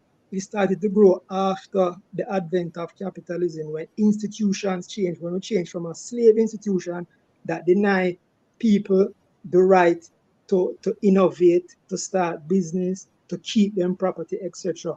Once Europe changed into a business and property rights respecting institution or civilization, that's when things started to develop, and when other parts of the world adopted these things or adopted them more, because like I said, the idea of freedom, of property rights, of exchange, of capital, all these things predated Europe, right? And every continent or civilization had these things, but they didn't have them in a dominant form, because the monarchy and the empire still put a lid on certain innovation and freedom. But once Europe changed in terms of culture and the institutions, the wealth started to develop and grow. And that's how the advance in technology developed more than how it was before capitalism, because innovation was before the great enrichment, or the so-called hockey stick of economic growth. Innovation was before that. Trading was before that. All these things, capital accumulation, technology, right? All these things were before the Industrial Revolution. But the reason why it didn't turn into an Industrial Revolution thousands or hundreds of years before the 18th century or the 17th century was because they never had the institutions. You know what I mean? Quick point. Give thanks for that. I'm not going to respond to everything that you said. I'm going to make three short points. The first is that you mentioned blacks in science. It reminds me of a point that I did neglect to make when I was speaking earlier, which is one of the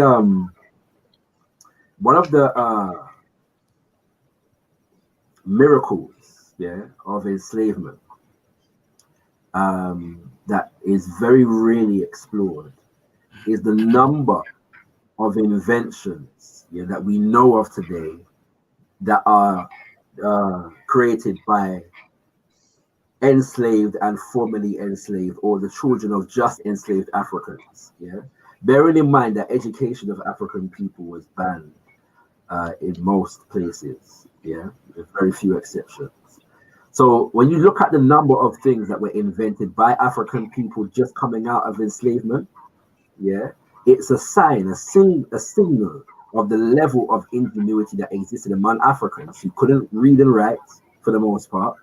And I remember this subject coming up, not this subject, but a related subject coming up during the 2012 Olympics, which was the extent to which the genetics of African people to be such good athletes, is a result of the fact that we were literally bred to be fine physical specimen, that can chop cane and pick cotton and all them things there and do all kinds of other labor.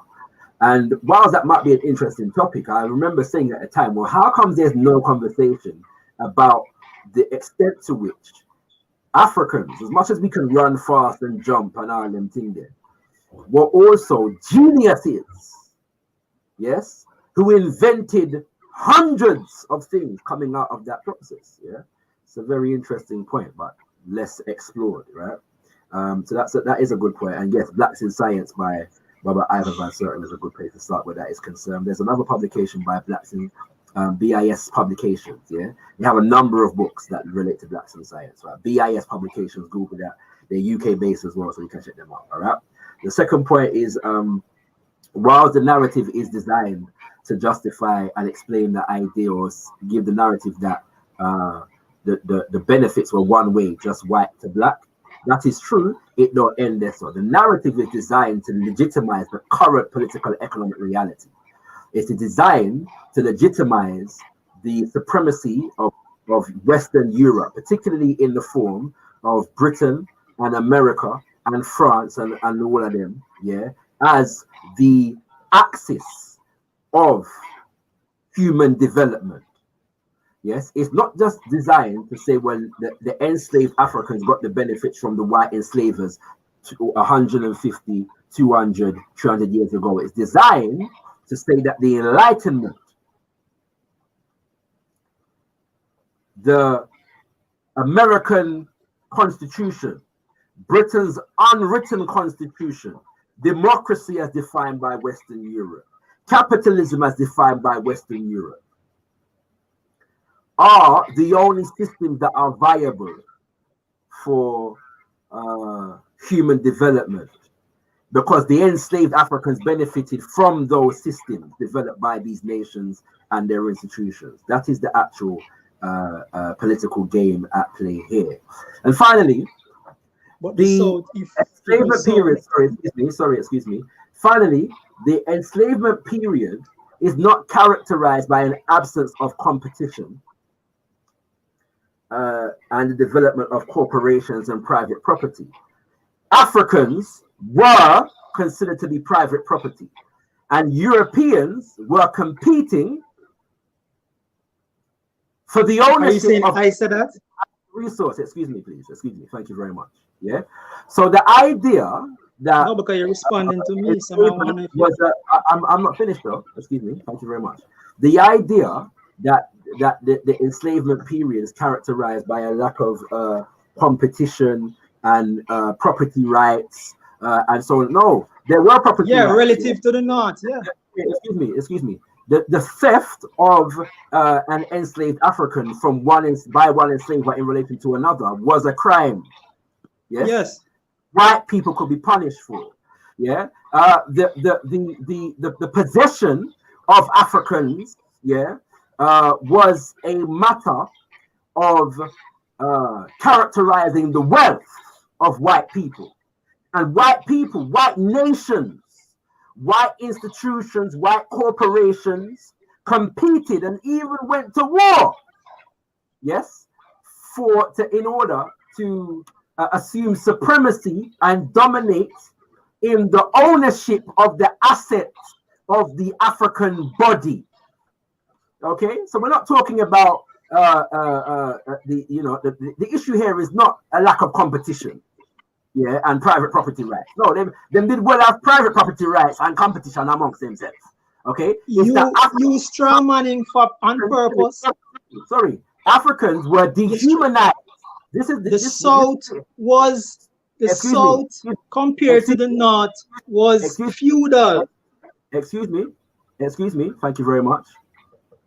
Yeah, Africans were considered to be private property and an asset through which to measure the wealth of white people. And so white people competed over the ownership of Africans. Like the quote from Ola Equiano in the presentation said that there are certain enslavers that wouldn't give up their enslaved population for any amount of money, because they were reaping wealth from the private property ownership of African people. So that's not what we're talking about here. We shouldn't distort history in that kind of way. I will come back to you, Coffee. Let me just respond to point. Not yet. 1 second, please. Sorry, I'm going to go on to the rest, and then everybody will get a chance to talk. Mr. IC3, you seem to have disappeared, but you were next. But you're not here at the moment, so I'm going to go on to Set Imhotep.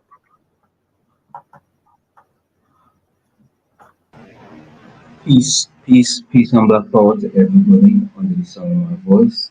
I just wanted to pick up the big brother Kala one time for the album East Banquet, which had the track Easy. Is ever heard about. Imhotep, your mic are going on out today. Your sound not clear.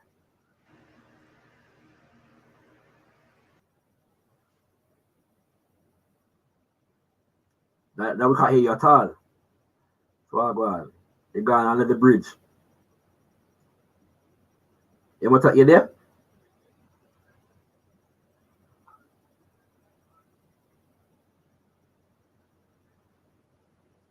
May I come back to Imhotep? Talawa, excuse me.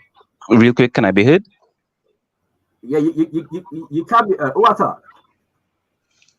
No, I can't hear anything. I can hear you, but we don't know. Oh, this is We're hearing Imhotep. you. Yo, me can't hear them and you. Oh, Imhotep gone. So I could hear him, but he couldn't. I could hear him clearly, but he couldn't hear us. All right, cool. Talawa, Okunini Talawa, aka Talawa. Man, long time, man. Long time. You know how long me I try catch you, but today was a good day. I should say Florida Talawa.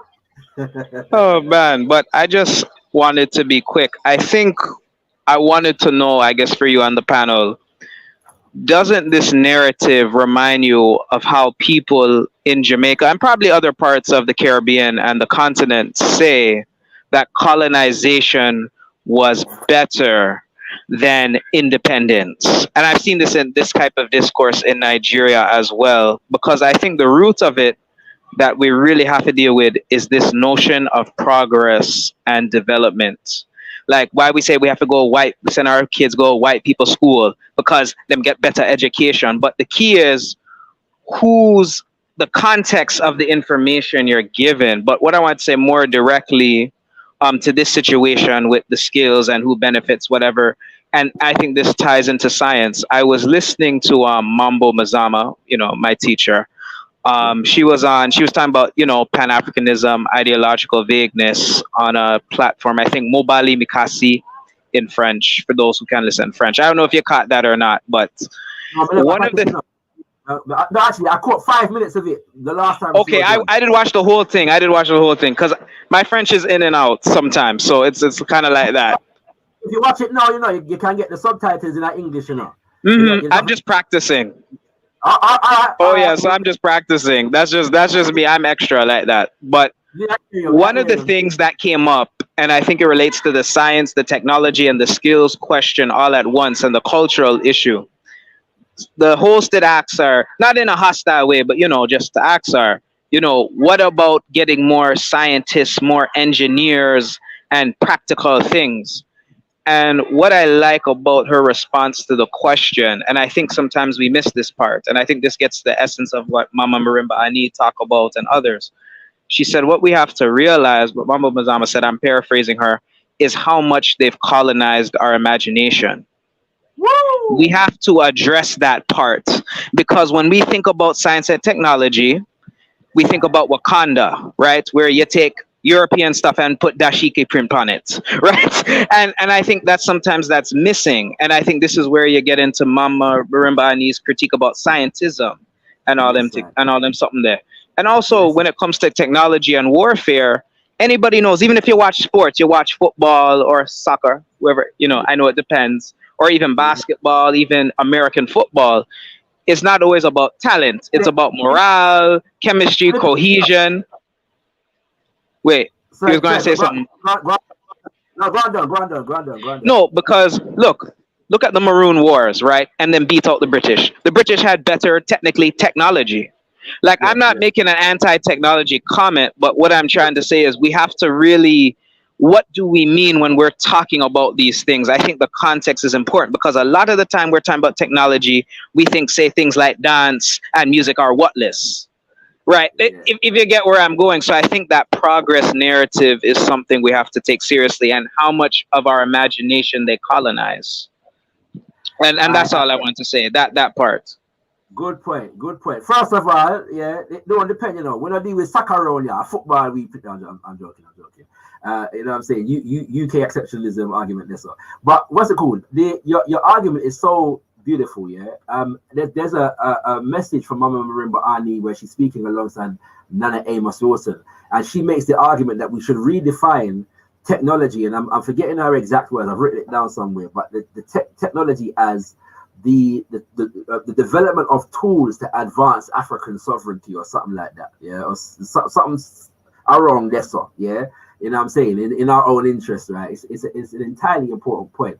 And one that I think she made in the video, I'm not sure if you were listening from the beginning, but I played a message, a piece of an interview from Mama Marimba Ani where she makes that point about. I missed the beginning, like about half an hour. So I probably missed that. Yeah, I played a interview from Mama Marimba Ali, where she makes that point in terms of our imagination, and the extent to which they've colonized it. Yeah, and it's an entirely important point that we exclusively see development as whatever they have defined as the road that they have taken for civilization. And I take your point that you're not making an anti-technology argument, and I'm gonna even go as far as to say that doesn't mean that there is nothing that we need to learn from technological advancement as it has occurred in Western Europe. Yeah, bearing in mind that bearing in mind in that context that even given the argument and the evidence that Brother Robin Walker was citing, is that a lot of that is down to us in the first place anyway. There may be things to learn. We can learn from all kinds of people on the planet Earth, but what we learn from them shouldn't lead us to define our development from their center. Yeah, Nana Amos Wilson puts it like this. He's about the Africanization of knowledge. Yeah, that means that we keep our political, cultural, and economic orientation fully intact. Yeah, in terms of what we learn. Yeah. Very key, very key. Yeah, long time with her. And by the way, I did catch your that you sent me a shout today, but when I tried to access the thing, I couldn't. There was something wrong with the app, so I couldn't access the message or whatever you tagged me in. So I apologize, but I did try to respond to it earlier. Yeah. Oh, it's a translation, me do. It's a translation thing, yeah. Because what I'm doing basically, because it's relevant to the technology thing, what Obenga talks about in African philosophy, a lot of it is not just, spiritual things, but also things that have technological and scientific. And he talk about those things. That's why I said sometimes I don't think we want to dig enough into our culture. We just jump and run go to Europe every time this conversation comes up. And that's part of why I wanted you to just check out my translation and just see what you think. Because I'm working on it. Me soon come, King. Me soon come. Yeah, me soon come. Give time. Right. For those who are not aware, Dr. Talawa is a scholar in the Medjugorje, yeah, and is expanding upon some work, yeah, that was begun by elder teachers than ourselves in terms of the relationship between the language of ancient Kemet and even Medjugorje, yeah. Language of ancient Kemet, and even Patois, Jamaica Patois in this instance, but all of our Patois in general. As it goes, yeah.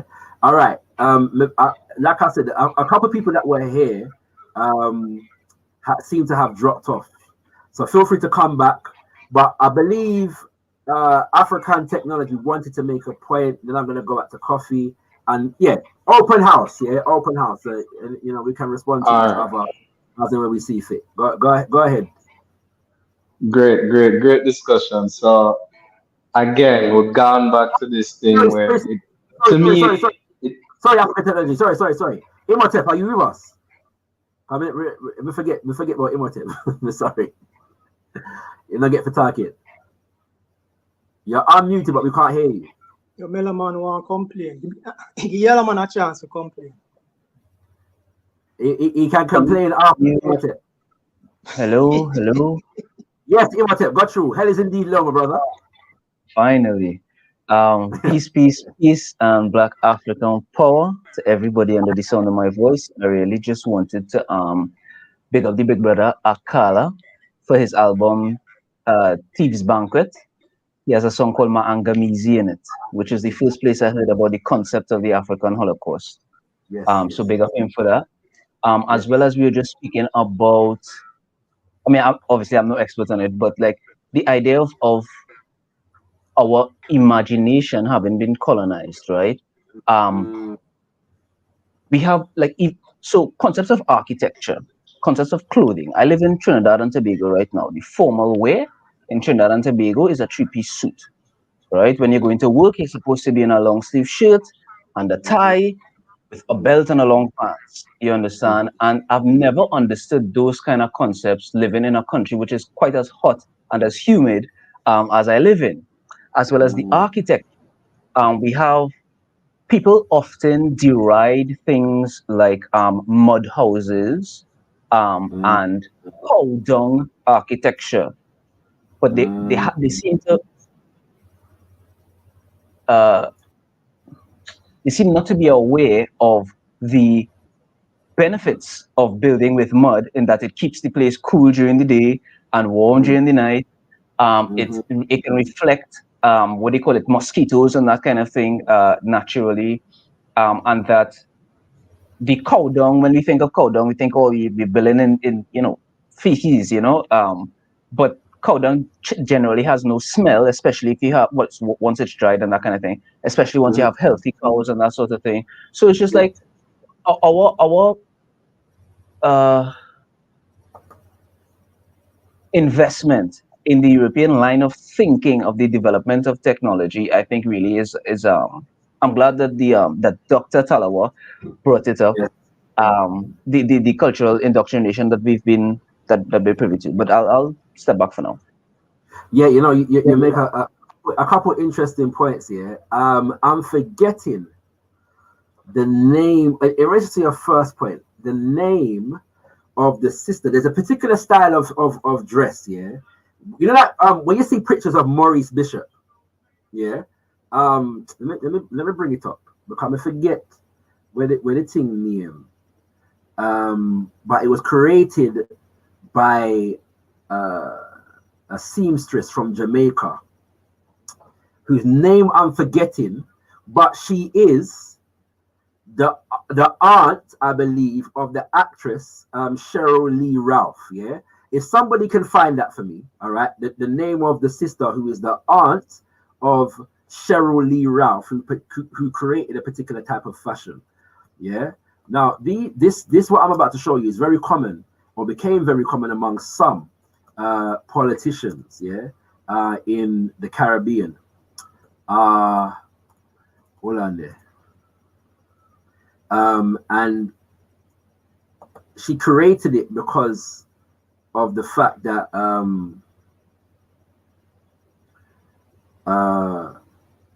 it was better suited to the climate, yeah, of the Caribbean. Hold on there. All right, so let me just enlarge this. Can I enlarge up the picture? Hold on there. Let me open it in a new. No, not the link. Sorry, kings and queens. Apologies for the delays. Yeah, here. Right. See it there. Okay, so this suit, yeah, I'm going to make it bigger in a second, but hold on there. That Maurice Bishop is wearing. You're not sharing your screen if you I know. If you think you me soon come. All right, this suit that, by the way, this is a picture of Maurice Bishop sitting next to Samora Machel, who visited Grenada, yeah, during this time. So this suit that he's wearing here was designed, yeah, by and there's a specific name for it. Designed by a sister from Jamaica for the sake of managing being better suited to the climate. Yes, it's just one example of where I say. And there's and I could, in fact, there's probably get a better view of it. I'm gonna share this one. Coffee, I gonna like that picture, yeah. I know it's a coffee, I gonna like that picture, yeah. Hold on there. Yeah, let me share coffee favorite picture of Maurice Bishop right here now. Hold on there. All right, so this is Maurice Bishop standing next to Fidel Castro, and so you see a better example of the suit right here. So yeah, this was actually an indigenous father and son. If you say so, Jamaican design. All right, okay, nice one. It's a good one. It's a good one still. We'll give credit where it's due. Yeah. So I'm just pointing that out, and there was something else that you said I was going to respond to, but I can't remember, so we're going to move on, yeah? But give thanks for your contribution as always. Oh, no, this is what it is. The interesting thing is that in a world whereby the world is trying to become more sustainable, yeah, they're starting to look into the technological, the agricultural, and the architectural principles that govern indigenous societies and attempting to bring them into the industrial and the digital age. Yeah. So if you look into, I started reading the book a time ago, which I didn't finish, but I'm going to soon, on biomimicry, which is basically developing technology in mimicry of the natural environment. Yeah. And the woman who wrote the book, whose name I'm forgetting at the moment, the introduction begins just by talking about studying indigenous nations of the Americas before they were genocided by the European, indigenous African society, and how the sensibilities that develop technology in those environments, and how those same sensibilities are being studied and employed in the development of the green and the digital and the sustainability era. Yeah. You know what I'm saying? And so, yeah, we're not for shame with things at all, as Miss Lou would say. Yeah, Miss Louise Bennett would say. And there is future application in a lot of our indigenous scientific and technological developments that are now being monetized by Europeans. So in the same way that we were private property under enslavement, and the benefits of what we developed and created were reaped by the white man in Britain and America and France and Belgium and Spain and Portugal, the same thing are going today because of the underdevelopment of our nations. They are in the position to reap the rewards of our ingenuity as they study our indigenous culture and society, whilst, as Talawa said a while ago, we are run away from it and I follow them. I blow. All right. Yeah. African technology, then coffee. All right. Bless up again. So, it's a very odd day today. I actually agree with a lot of things Kofi said. Right? Big up yourself, Kofi, right? But this is, I think this conversation ultimately boiled down to science and technology. And I heard Dr. Talo say some things that I really take issue with. So it still seems to me a little anti-academic or anti-scientific, because to me, we have to be careful. We're not trying to, we'll have to be careful. We're not trying to reinvent the wheel. And there's a fine line between trying to advance science and technology with an African-centered perspective and being humble enough to learn. Because the Chinese and the Japanese don't look at European technology and see themselves as separate from it, so that they need to reinvent it, you know? So with regard to like the Maroon Wars, we can't fool ourselves to say, yes, the Maroons won the Maroon Wars, but the individual battles and the daily lives of the Maroons was not something enjoyable. Nannytown was burnt down several times. They were essentially running from the British in those hills. Nannytown was burnt down and it had to be relocated. You see what I'm saying? So it's a weird thing where you have to accept that these people had technologies that gave them advantages in some ways, but we also had our technologies. We were developing our technologies and were interrupted in the course of developing ours. But it doesn't mean that we need to look at them, because they picked up some of these technologies and developed it further. Right? It doesn't mean that we need to look at it and say, this technology developed by them is separate from us, so we shouldn't accept it and try to learn it. You see what I'm saying? And let me see ShakaRa tentatively because, agrees. and what you said, ShakaRa, about maintaining the cultural and economic focus, keeping it African centered with regard to the development technology. I totally agree with that. Haile Selassie, I read selected speeches of His Imperial Majesty, and he has the part on education is so important, because Selassie, in his writings, he would talk about how he sent the students off to learn in Western schools, right? But when they came back, because they didn't retain their cultural loyalty and stuff, it turned out to hurt the nation. So that's really the problem, is that getting the benefit from this technological transfer while maintaining your loyalty to your culture and your politics.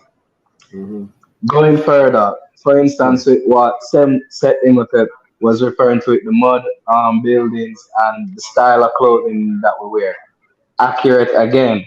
But we must accept that certain structures, we simply have not tested it enough to use those building techniques because we were interrupted in the process of that. We can't build a skyscraper with mud if we have not tested it thousands of times. And you have to do all kind of test the strength and the what's it called? Ductility. I hope I'm messing up the word. There's many different things you have to test and guarantee the safety of anyone who's going to go into that structure. So yes, we want to get there where we can use our indigenous stuff to, compete, but it takes time. That's just the thing about it. It takes time, and unfortunately, a lot of these European technologies got the privilege to develop uninterrupted. But we have to find that balance of using it and not losing ourselves.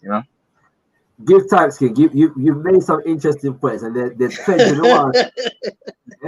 There's plenty more to respond. Yo, if I did could I clarify? If I didn't miss that, Shaka would have jumped on me already. Hold on, bro, I'm gonna jump on man first of all. So all right. And secondly, you always get a chance to say what you say, and if you make sense, then we tell you say you make sense, right? It's not a problem. I don't necessarily agree with everything that the brother has said. I said he's made some interesting points. Yeah, so my agreement with them is null and void in terms of the fact that they are important points to raise and to discuss. Yes. So my disagreement is not even in terms of what he said, but my disagreement may be in terms of how he's interpreted Talawa. All right. So I'm gonna get Talawa to respond to that in a second. But so as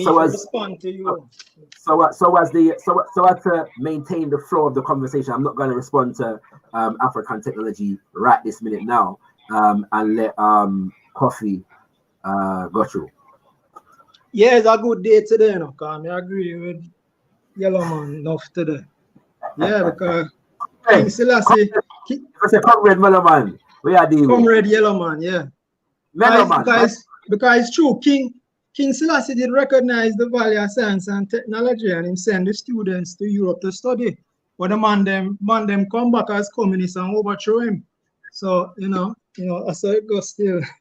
But yeah, back to what you said about the South. I mean, it's a known fact that this agrarian South was backward in comparison to the industrial North. You know what I mean? And that's because of the system, the economic and social system that they had.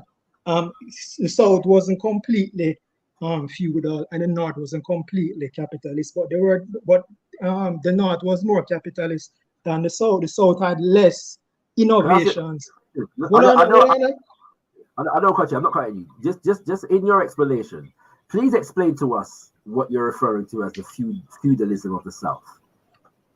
Slavery is another name for slavery. As John Henry Clark did say, many aspects of feudalism in Europe were worse than chattel slavery. Yeah, the great John Henry Clark said that. All right, so compared to the North, the South had less innovations, right? And slavery has to factor in that analysis. You talk about the assets of the black, the enslaved African in the South.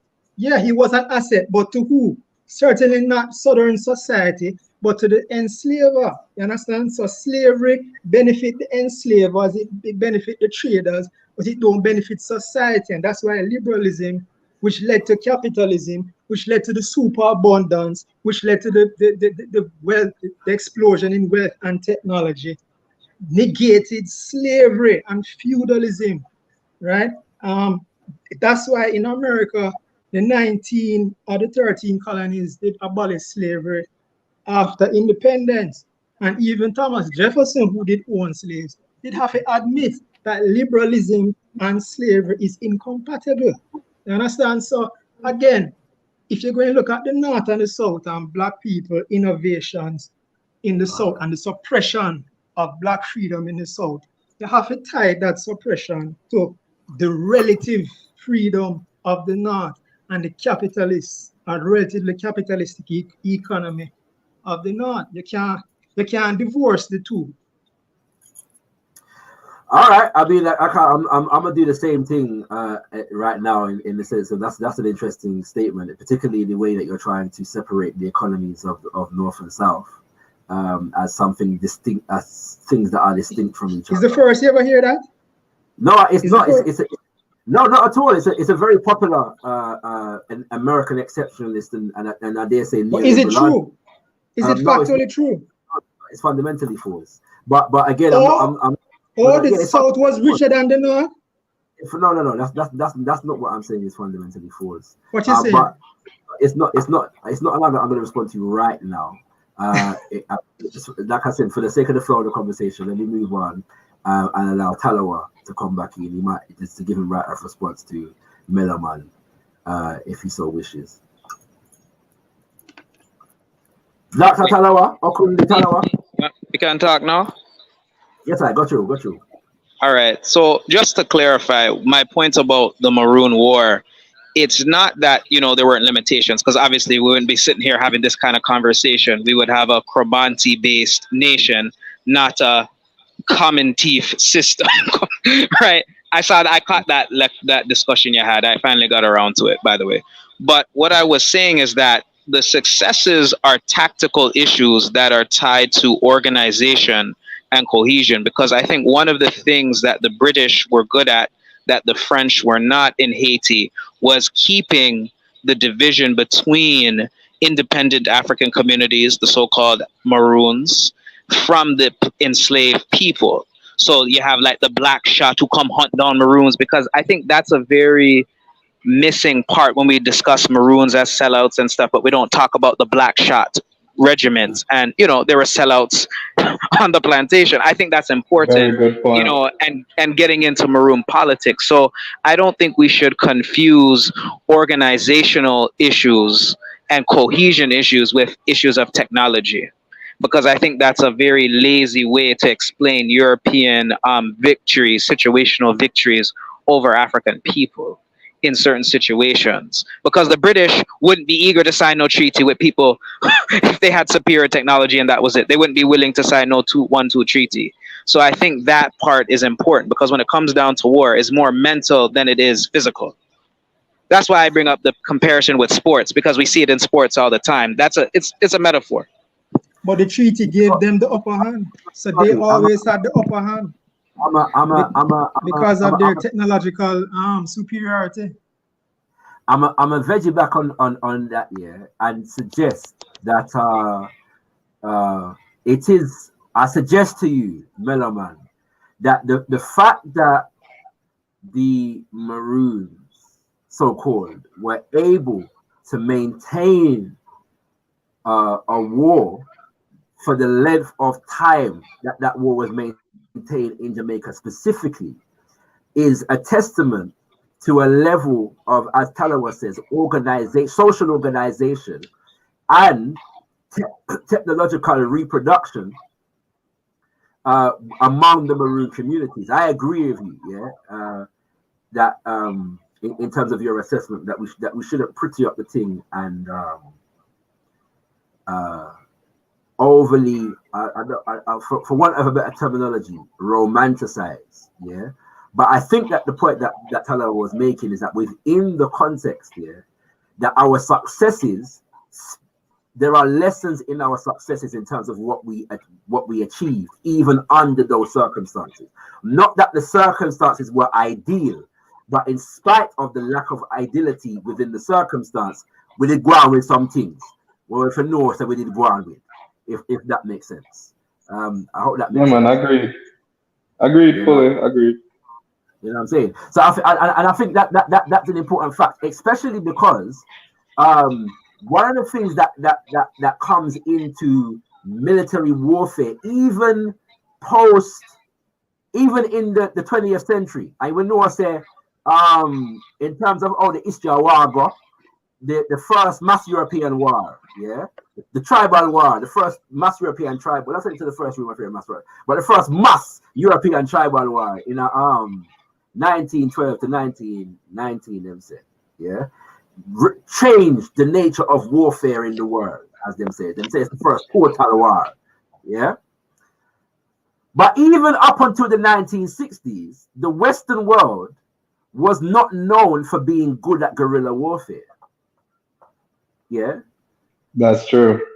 even up until the 1990s, yeah, them got enough place in the world. From between the 1960s and the 1990s, enough place them going in the world and get them behind kick up, yeah, because they were not good at guerrilla warfare. So the guerrilla warfare tactics that they learned were learned from people like the Maroons, all the way to Somalia, yeah, in the 1990s, yeah. So there is touch on that. Yeah, my last sentence. That is not to say that they didn't have a technological upper hand. Yeah, it's not to say that the geopolitical power, for the most part, was not in their hands. It's just to say that even within that context, there are some things that we did, yeah, that we need to take note of and learn from in terms of telling the story of our history. Accurate. Let me touch on that real quick, because you just hit on so many things I was just going to say. So yes, when I got to, 'cause I used to go to town very frequently. That's why when I talk about the Maroon War, I then speak about it how it really was. So the Maroons definitely had technologies, and they fought what I remember, they were saying that they invented guerrilla warfare. Is how I remember it, honestly, right? Mm-hmm. And they used to shake certain vines through the bush, and that would be essentially Morse code, how they could communicate to each other. But just the same, not to pretty it up, it was a guerrilla war, And the original Nannytown is a place that you have to hike like a day and a half deep up in the Blue Mountains to go to. But that has been burnt down. The Nannytown that is there now is not the original one. So that's just to give you an idea of how the conflict actually was going down, right? But let me push back against Kofi. Pause real quick though. So one thing I did want to know from Kofi, because he was saying that the North was more technologically advanced than the South, is that because it seems like you'd be suggesting that the North was benefiting from unleashing the potential and creativity of the blacks who were otherwise enslaved in the South, right? But I don't think blacks were any more free to contribute to society in the North than they were in the South for the majority of that history. So, because I kind of see what he's saying, and to me, it kind of seemed like he's saying the North was benefiting from the liberalization of blacks, but to me, it doesn't seem like the blacks in the North were liberalized I wasn't at all. saying that. No, I'm saying that the Northern economy compared to the Southern economy was more liberal. It didn't have slavery, and it compared to the South, it did recognize property rights, and it did have. Rephrase that in terms of the North didn't have slavery. No, they abolished slavery. Compared to the North, the economy was not. Yeah, you have house slaves or house servants or whatever, but the economy did not depend on slavery. But then ShakaRa point is that both were tied together. I know the argument that the 1619 Project make, and also the Nation of Islam Book 2 make, but that thesis that the southern economy was such a gold mine that it benefited the North has been debunked. You understand? The North didn't get its riches from the South. But it hasn't been debunked. It hasn't been debunked. Right. So slavery, the 1619 Project, as I said, it has been debunked. The wealth and the riches of the North was not mainly from slavery. Slavery contributed 5% to the GDP, right, to the overall GDP. Slavery benefited the slave master and the slave traders. It did not benefit Southern society or Northern society on net. right? On average, if slavery was such a boon to an economy, then Brazil would have been wealthy and industrialized in the 19th century. Brazil had far more slaves than America.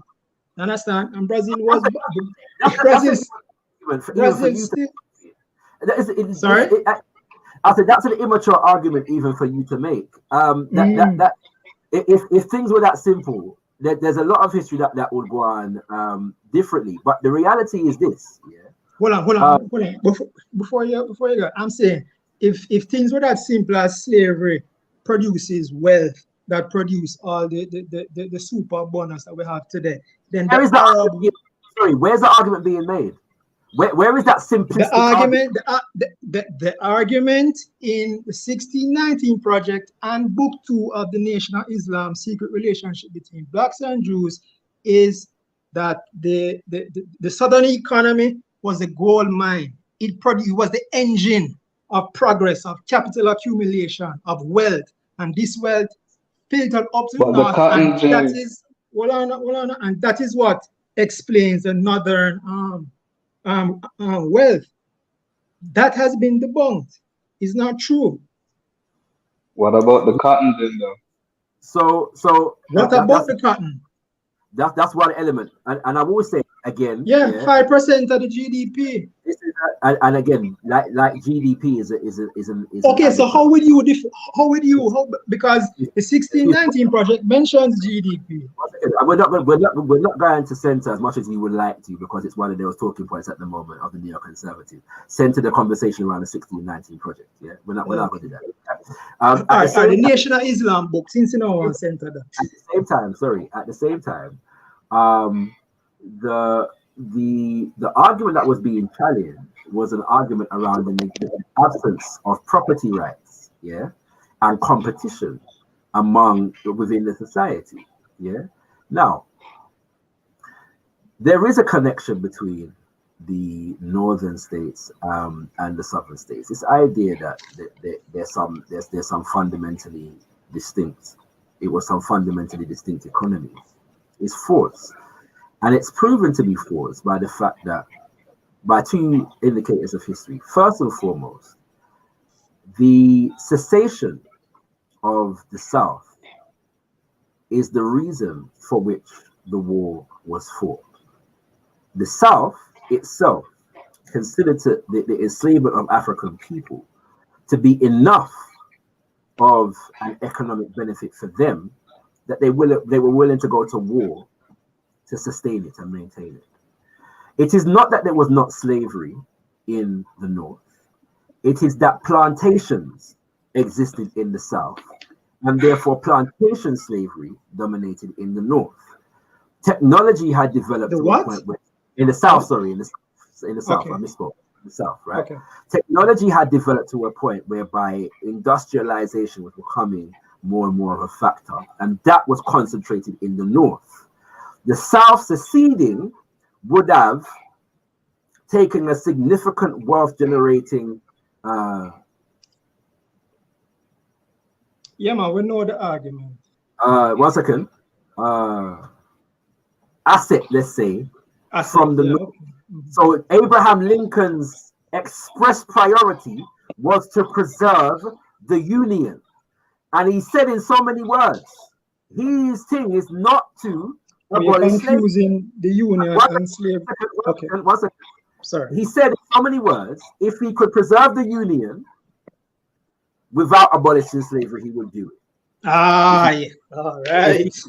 Preserve the Union with abolishing slavery, he would do it. So the issue here was not the profitability of slavery or not. The issue was the maintenance of the economic system of which slavery was an integral part. Yeah, that's 1 point. All right, let me just address that before you go on a second.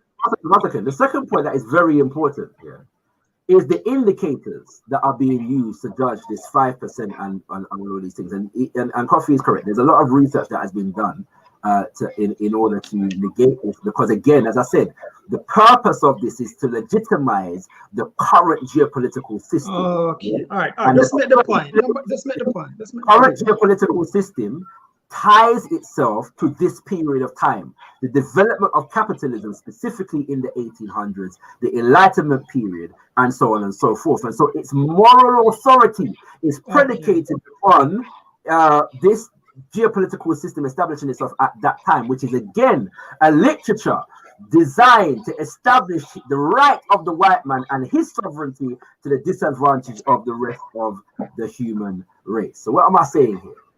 If we can identify, that enslaved Africans produced transformative technology that became significant wealth generating assets for enslavers.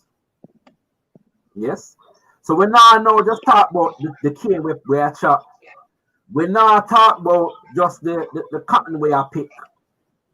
We're talking about the creative ingenuity of Africans and the extent to which the ownership of Africans as property enriched Europeans, as well as the fact that all of the labor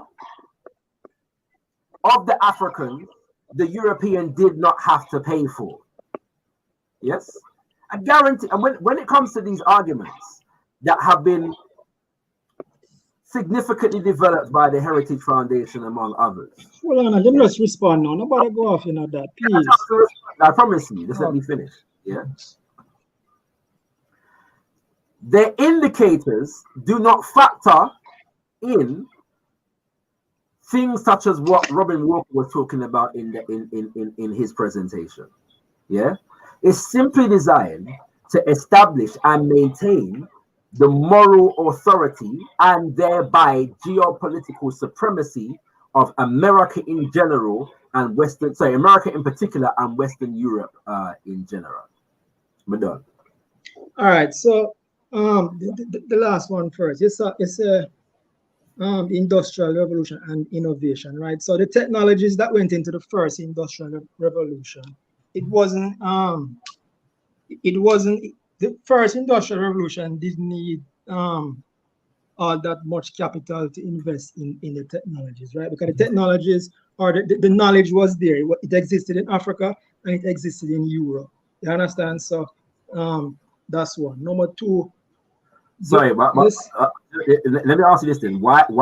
Yeah. What was it? Why wasn't Africa in a position to take advantage of that at the time? The reason why Africa and Rome didn't take advantage of it. Rome, because Rome was a slave society, and to invest in labor saving devices. Oh, you're Rome. I never asked about Rome. I asked about Africa. At that time, how? Yeah. Because Africa didn't have the institutions that would allow for private property and competition to raise itself. Why was that? Because it had empires like the Mali Empire and the Susu Empire and all those empires. Empires generally, just like the one in China, the empires and the one in the Ottoman Empire. Empires generally are less resistant to change and innovation. Hold on, listen before you do something. Because you're not listening, you just want to jump in. You're not listening. If you listen, you'll learn. Empires are more resistant to change. You understand? Because the monarch and in cronies, they are the ones that keep a lid on freedom, keep a lid on competition, keep a lid on innovation. Right? Even in Europe. An inventor did go to Queen Elizabeth with an invention that would have revolutionized, I think it's the cotton loom or something.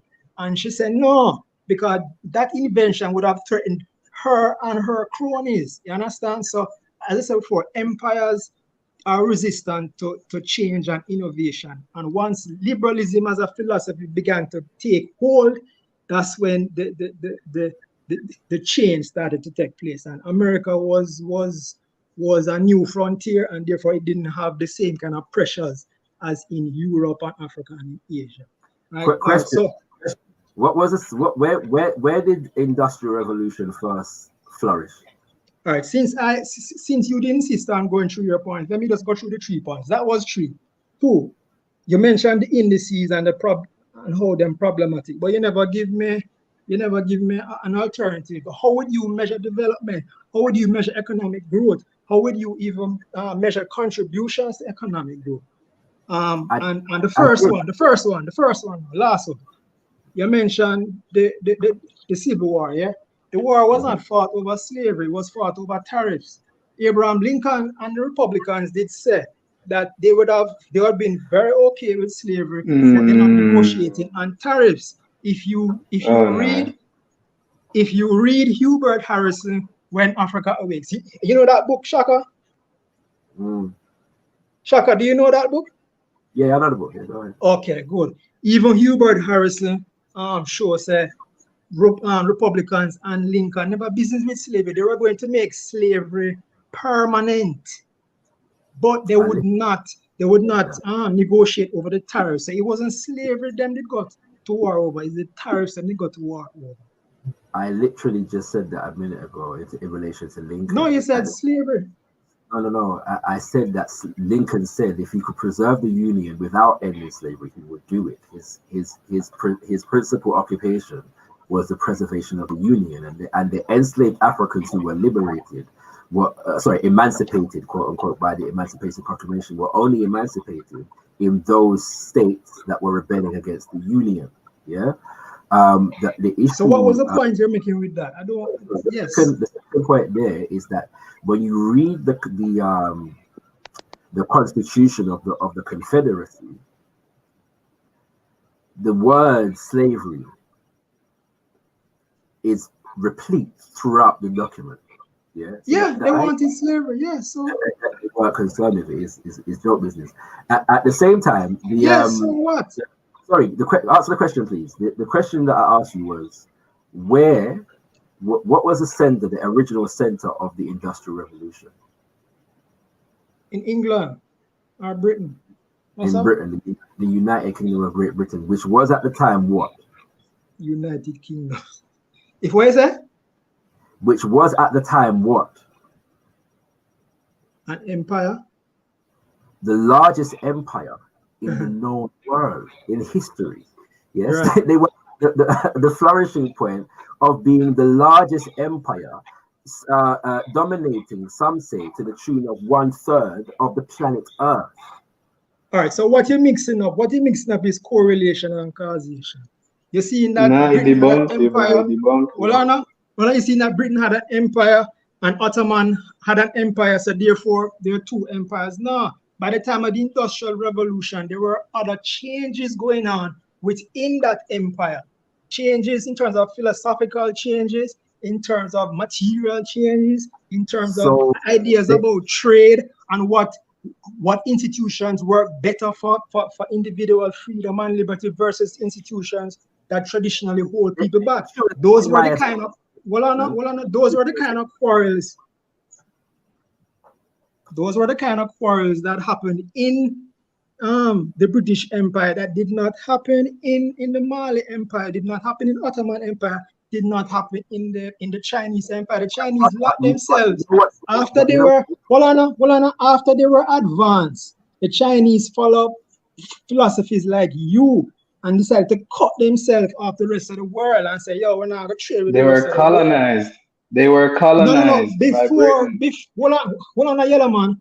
Before that, then they cut off themselves, and that's when Europe overtook. Were they going to invent things before time? You can't invent nuclear science in 1500 BC. There's you're taking the past and saying they're going to.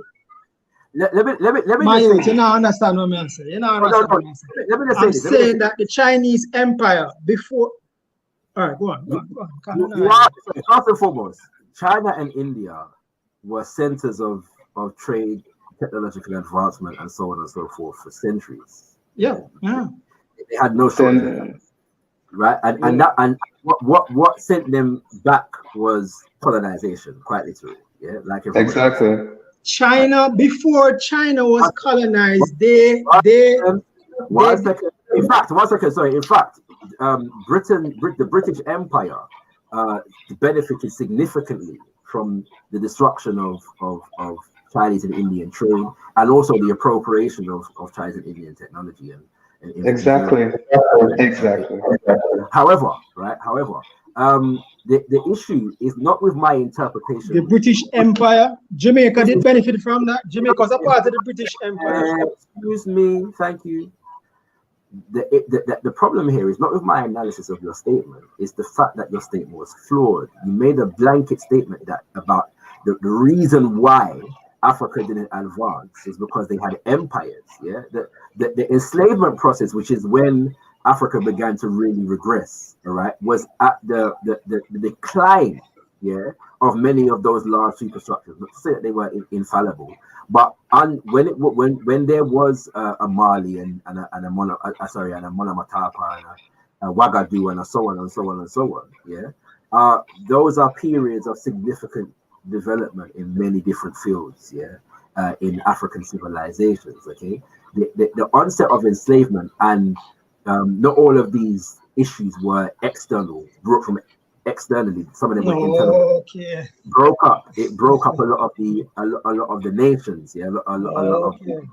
And there was destabilization that was exacerbated. Yeah, but even John Henry Clark mentioned that. So I don't know why you want to deny that. I haven't. I literally just said it. So I'm not sure why you're interrupting me to make that point. I'm not sure why you're bringing that up as an argument against me. I never denied that colonialism contributed. Just listen, because that's not the point that was being made. The point that was being made is that you made a blanket statement about the impact that empires have on technological advancement, and I'm saying it's a flawed argument to make, especially as a blanket statement when you're comparing the reasons why Europe developed versus why Africa didn't, because Europe was full of empire at the time of the Industrial Revolution, and the biggest empire among them was the one that dominated in the Industrial Revolution.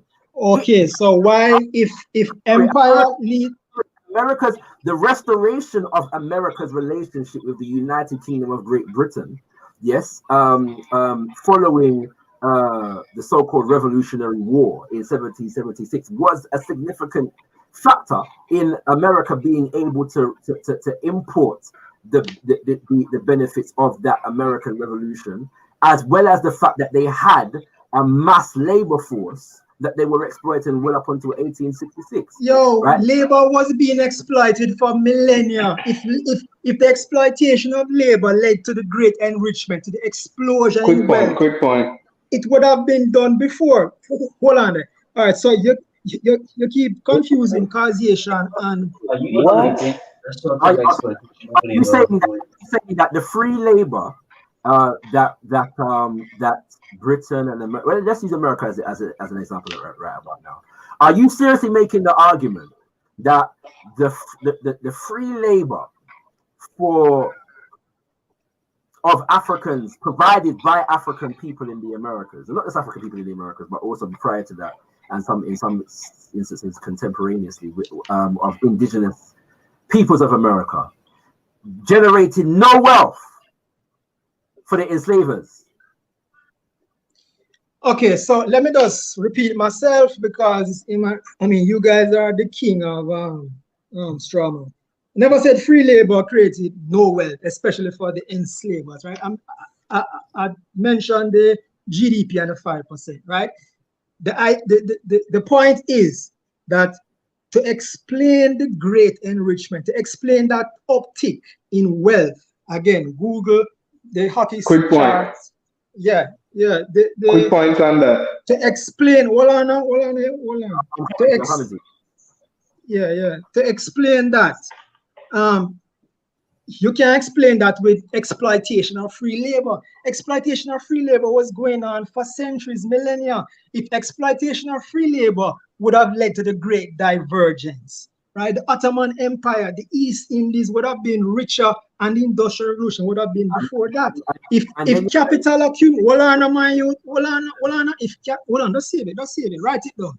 If capital accumulation and an empire of Europe led to Industrial Revolution and the Great Enrichment and riches, then Portugal and Spain would have been the number 1 and 2 economies in Europe to this day, and they're poor because they did not have the institutions that Britain and America had. They were mercantilists. They didn't have an Adam Smith. They didn't have a liberal. What? Well, they had liberals over there, but the monarch wasn't receptive to these ideas. So just like in the Ottoman Empire, the French didn't have liberals. All right, go on.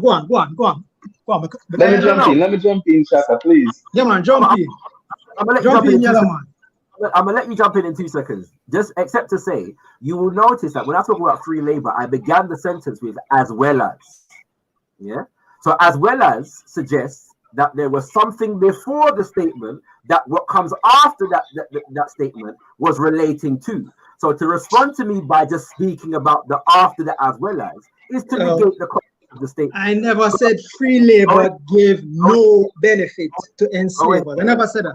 So go ahead. So jump in, Yellow Man. All right, bro. First of all, it's Melaman, but with regard to your hockey stick uptick thing, right? Because you started out that point, and I meant to respond to that earlier, but I didn't go back to technology thing, right? But anyway, I don't know which hockey stick graph you're talking about, but I know about exponents. Hold on, I know about exponents and I know about asymptotes, right? These are mathematical terms. So the Paleolithic was much longer than the Mesolithic, which was much longer than the Neolithic, which was much longer than the Copper Age, which was much longer than the Bronze Age, which was much longer than the Iron Age. So if you track human development, while the graph may look flat, it depends on the scale of the graph. But it is impossible for it to be flat going through these technological ages. So are you saying that? Brother, listen. Right? Because throughout these ages, there is significant development taking place, and it's following an exponent. It's following an exponent. So eventually, it's going to get to a point where it's going to turn and almost become a straight line, which is called an asymptote. So because something occurs at the start or at somewhere within the asymptote does not mean you can credit the asymptote to that. Question. Yeah. Simple question. Are you saying?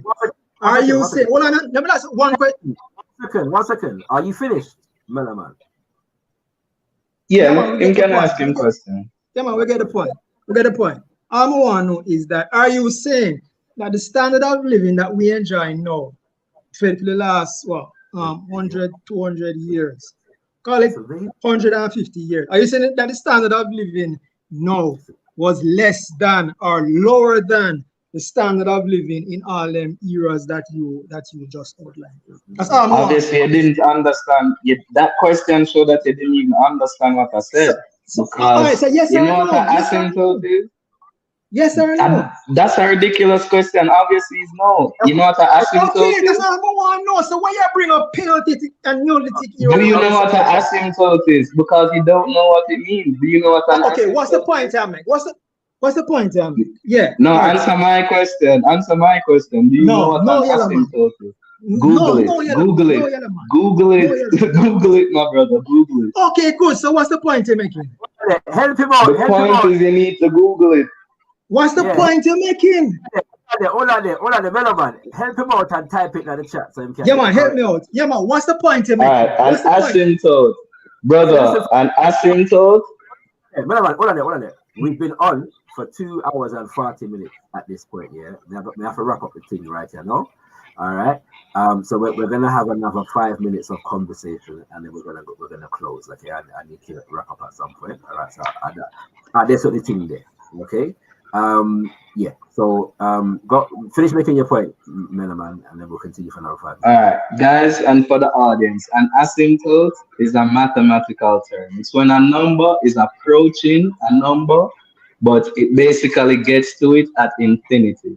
So it will look like a straight line, but it's not actually a straight line. So when he says human development through most of its history is a straight line, that is false. It is not a straight line. It is in fact increasing. Hold on. It is in fact increasing at an exponential rate, which is another mathematical term. So at some point, it's going to hit a point where it's going to turn upwards, just like that hockey stick graph. I don't even need to see it to explain it. And it's going to approach infinity, right? So it's going to turn Okay, I upwards. understand. So you're saying, well, I know. One sec. Let me explain this for what you're saying in terms of how I overstand what you asked here, and tell me if I'm correct. I'm just trying to simplify it for the audience. Yeah, the idea is that as human history flows, rates of technological advancement, stages of technological advancement begin to speed up. Yeah, exactly. Right, and so it gets to a point whereby there's an exponential based upon all that's taken place before. It gets to a point whereby rates of development or technical advancement are quicker and happen in shorter spans of time. Yeah, exactly. Now, this is why these conversations are important, because there is a narrative of history that seeks to chart the important developments in history around Europe, and that can be from Greece and Rome, come right down to the United Kingdom of Great Britain, and that is the axis under which that still dominates geopolitics at the moment. And the ideas, because some of these arguments that I'm hearing are very typical. Yeah, you hear them regular all about the place. It's amazing the consistency with which they're regurgitated, you know what I'm saying, all about the place. It shows the effectiveness, actually, of the white man's propaganda, all right? In the sense of the fact that the only viable forms of development are those that took place in Western Europe. But in order to do that, they have to negate the forms of development that Western Europe retarded. So when they have chart that analysis, they don't factor in the extent to which the growth of Western Europe was predicated upon the capacity of Western Europe to retard growth and development in other centers of the world, in particular. No, but that's not what Yellowman's saying. Sorry. I'm making a separate point. Yeah, okay. Building upon what. All right. So they were able to retard growth and development in Africa. They were able to retard growth and development in Asia. Yeah. They were able to retard growth and development among the indigenous peoples of the Americas. Okay. And they never seen that aspect of things is never factored into the argument. Yeah, man, you're right. All right. So based upon what Yellowman said a while ago, yeah, at some point it will go. Right, these are last words now, yeah. From Yeah, man. So progress is not a given. You have progress and you have regression. Yeah, the Roman Empire is an example of that. The Chinese Empire, or the advancement that the Chinese did make before the European, is an example of that. The Nile Valley is an example of that. Yeah, even West Africa is an example of that. Yeah, so you have regression. When we talk about a flat line throughout history, of course you have ups and downs, but the general trend was flat. You understand? And the false. That's false. That is false. That's where you are wrong. That's false. Okay, so okay. Yeah.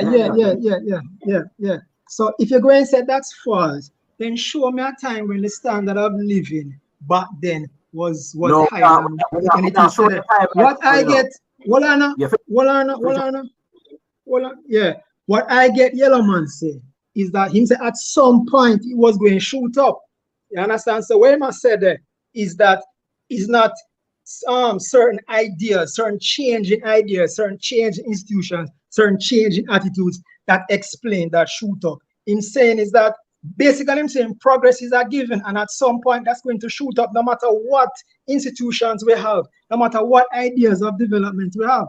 Am I interpreting you correctly, Comrade Meloman? No, you're not. You're not, and you don't even understand what I'm saying. All right, why did it shoot up? Why did it shoot up? No, for a second, Coffee. We're not have time for no back and forth, so we're not have time for no questions. Finish the point that you're making. Meloman will have a chance for you know. No, man, I want him to explain. You know what me I said now? If you have another point to make it know, because when him talking now, I'm gonna get no time for comeback. Me know. I don't have another point. I just want him to explain what explains that shoot up. So you don't talk now. Yeah, man. Give thanks. All right. Go through, man. All right, bless up everybody. So in closing, right? Ideas are built upon other ideas. We could not have the Industrial Revolution if we were still in the Stone Age. So there had to be a progression for you to even develop those ideas which you claim would be the reason for it to shoot up. That is the whole thing. So you cannot just pinpoint any one thing and say this is the reason for the shoot up when there are millions of factors, infinite number of factors that could be identified and said this is the reason. But the point is all of the ideas and technologies which accommodated that increase in technological development and human welfare was built upon technology and growth which came from the past, which is why it's an exponential graph. You couldn't invent a rifle. You couldn't invent a rifle before first having knowledge of gunpowder. You have to have knowledge of gunpowder first to then make the rifle. So it is a progression, and it would have happened. We don't. We cannot say that any one way. But anyway, we need to embrace technology and develop technology as Black people. Give thanks, Meloman. Zungo zang. All right. Let's go through now. So Coffee and Meloman gone. I'll take last words from Talawa and then Imhotep. All right. I just want to say, let the circle be unbroken. Yes, good finish, King. You don't know thing already, Yeah. In fact, we might close with a next reading from that song. Yeah, still. Give thanks, Akuli Talawa. Good to see you. I will still respond to the probably to me still, you know what I mean? So we give thanks for that. Imhotep.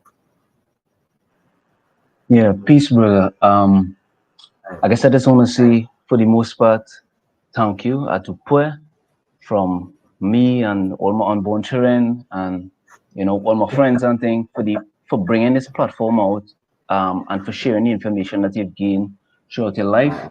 I don't know how really to impress upon you the impact that you're having globally by spreading this information and with your demeanor as well. I really want to beg the members, like the regulars on the panel, to please have some discipline when we're having these conversations, because people in the audience are listening. It's not necessarily as much about what we have to say, but about getting information out to the audience. So even if you have something very important to say, it's a much better listening experience for the audience if we do it in turns and have a little bit of conversational discipline. Once more, thanks, brother. I really appreciate this platform. Give thanks. Let me ask you a question, Imhotep. Through certain conversation we have, how do you think the flow of the conversation went today, in terms of people being able to listen and take in without too much distraction? And while he's answering that question, I would love people to just type a 1 in the chat if you learned something from the conversation today, the discourse today, from the beginning up until now. If you did learn something and you think it was a productive discourse, just click 1 in the chat for me, please. I take the conversation and go today. What's it? Yeah, I think it definitely was a lot more. This one on yesterday's was a lot more, a lot more discipline, let's say. But obviously we have the usual suspects, and also, I can't even pretend I myself get undisciplined from time to time and interrupt other people speaking. But at least speaking for myself, the most important voice to me on the panel, at least, is yours. So the idea that we would be chiming in and interrupting you when you're making a point is kind of, I don't know, it just seemed a little bit disrespectful to the platform to me now, boy. But yeah, it's much better. It's much better. I hear what you're saying, and I accept it in as much as I'm the moderator. You know what I'm saying? I don't think that what I have to say is necessarily more important, but I am the moderator, and so there is a certain level of premium that needs to be placed upon that. I am trying to, as you know, to make the the conversations fruitful, yeah, for the audiences that are watching. Cause not everybody's gonna come on the panel. Certain people are just gonna listen and want to get something from the conversation. And so I am listening. Yeah, I want the people them know. Say when you send me a message or whatever, may I listen to you, and may I try, develop the nature of the. I know people that are generally happy with the topics of conversation, but the nature of the conversations and how they run, sometimes people have given me criticisms, yeah, and so may I listen to you, and I want to know, just know, say may I listen to you. All right, okay. Go ahead. Sorry. Yeah. Number one, I just want to big up your Kimoyo playlist again. I feel like everybody who's listening to the sound of my voice should be going on to ShakaRa Speaks after this live stream and taking a look at that Kimoyo playlist. It's about 10 hours of extremely useful information, Give that. I can't remember what the second one. Oh, right, yeah. The second one was but Mellow Man. I just want to push back on him a little bit. It's a little bit unfair because you don't get to say anything, but I wasn't necessarily speaking about building skyscrapers in mud. You dig? I think that the building material that we would use necessarily dictates the kind of architecture that we could create. But also, I kind of reject the idea that skyscrapers are necessarily necessary. But yeah, that's it. That's why I said he raised some interesting points, and they need some exploration, because even that point there was a good one in terms of skyscrapers and yeah, their sustainability, their necessity, and so on and so forth. Although we can acknowledge them as an architectural achievement, yeah, but the role that they play and their viability in sustaining development and social order and them things is one that I've seen debates around. So that is an interesting conversation for us to explore. Yeah. So these are very, very important points, and hopefully at some point we're gonna get architects on in our gotkushTV University series. Yeah. So do stay tuned for that. We're planning some serious things along. Don't worry. And stay tuned for all things coming next month as it relates to the month of Messiah. Talawa, I'm gonna put you on the backstage, so feel free to listen from there, sir. As we wrap up the show. All right, kings and queens, yeah. So the interesting nature of these discussions is the extent to which you see history relates to the present. Never trust anybody, especially people that are in positions of power, who attempt to deter you from explorations of history, because they will always employ the explorations of history when they are seeking to justify their power. All power is predicated upon history. All powers that operate into this world are predicated upon a narrative and a flow of history that has legitimized that power. And the power that is currently wielded by white people, Western imperialists in today's day and age, is predicated upon them establishing and enforcing a particular narrative of history that again establishes their right and sovereignty to the disadvantage of the rest of the human race. Robert Coffey made a very interesting point that all empires, there's ebbs and flows and everything. Everybody rise and fall, which is true, yeah. Nothing lasts forever, all right. But the Western imperialists feel so them can buck the trend and last forever, yeah. And there are many of us who are willing to become sacrificial lambs in the attempt of the Western imperialist white power structure trying to last forever. A significant amount of what we're seeing at the moment in terms of why these discussions are taking place is based upon the fact that this particular power structure has taken and it continues to take some serious licks. And they are trying to keep the masses, many different groups of people, but in this instance, Afrikan people in particular, in check and allegiant to it, so as not to presents another breach point in the maintenance of their power. A significant amount of the reason for why these conversations are taking place is because people are reassessing the history as presented that legitimizes the power of these people and their institutions, and are questioning whether that power is indeed legitimate. There was a crash of the so-called world economy in 2008. And after that, when the governments and the institutions of the world that legitimize themselves based upon the neoliberal narrative began to operate in ways that were contrary to their philosophical and in some ways theological argumentation, people began to see the hypocrisy in what did I go on. For example, free market economy, market fundamentalism, the bank them crash, the governments come in and donate a significant amount of money to save those banks. They've never met the market dictate what it go on. Instead, they said the banks are too big to fail. The market dictated that the bank should fail. Them crash. But there's a synergistic relationship. There is no real such thing as the market. A fallacious concept. The market. As though one type of market exists. Nonsense as far as the neoliberal narrative is concerned. Yeah. So even according to their own narrative, their politics and their economics was proven to be an hypocrisy. And ever since, yeah, people have been noticing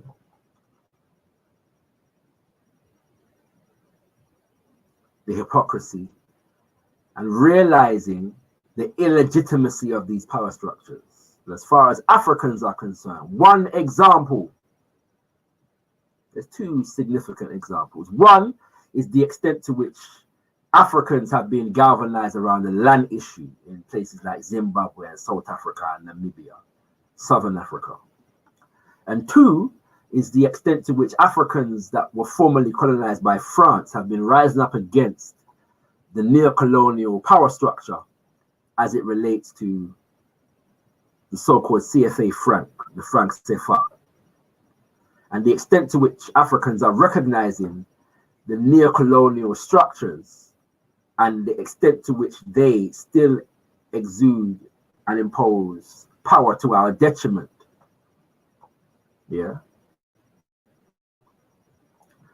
And there are many people who are impassioned by the desire to save the empire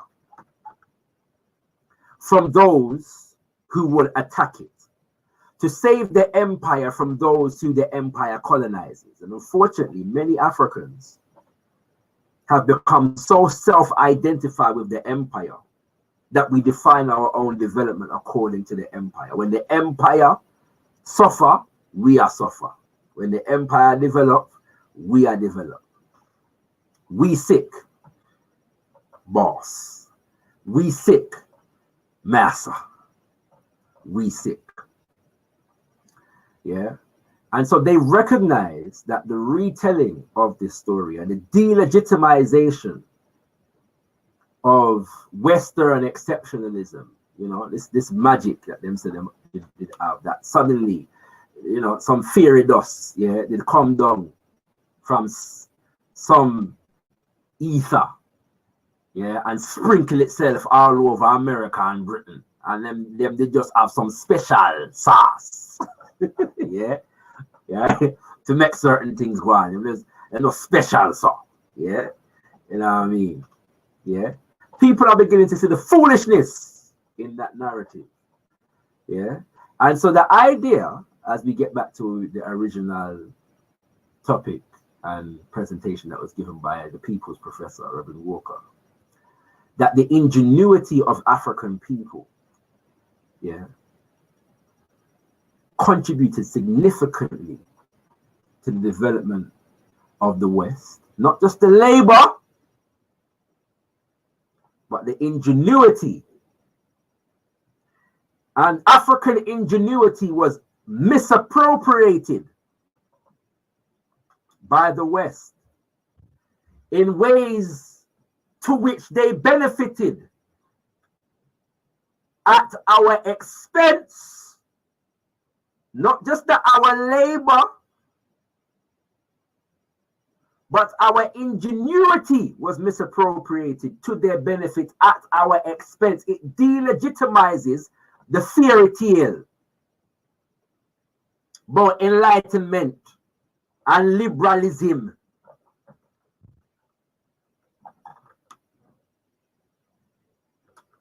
Because them liberality was not able to deter them from the inspiration to colonize Africa and the Caribbean, to sack the city of Benin, to collaborate with other colonizers in the massacre and genocide committed against the people of the Congo, to not genocide against the indigenous peoples of Australia and New Zealand. It never inspired them. If you not go on with them thing there. But they will seek to impress upon you that they never received anything from these places that they colonized. They were only benefactors, not beneficiaries. And once we recognize what we have given to the world, we are less inclined to subordinate our imagination, our ingenuity, and our labor to the forces of neocolonialism as they currently exist. Kings and queens. It's very important that we understand these things. All right? As Papa Garvey said, be as proud of your race today as our fathers and mothers were in the days of yore. We have a beautiful history, and we shall create another in the future that will astonish the world. Be as proud of your race today as our fathers and mothers were in the days of yore. We have a beautiful history, and we shall create another in the future that will astonish the world. Mama Marimba Ani says, Christianity for Europeans is another world for hypocrisy. It is another world, for hypocrisy. And the deep level of belief that characterized African religiosity was incompatible with the slave-master relationship. We reached beyond European Christianity into the depths of this religiosity, this spirituality, and discovered the divine within us. And from the very first, we gave expression to that divinity, for it was our humanity. It was out of this expression that a reformulated African-derived cultural expression was to emerge. A cultural expression particular to North American circumstances, of necessity influenced by Europe in its American form, influenced by the harshness and paternalism of the slave condition, influenced even by a debasement of the African heritage. The expressions that emerged were our language, our music, our dance, our thought patterns, our laughter, our walk, our spirituality.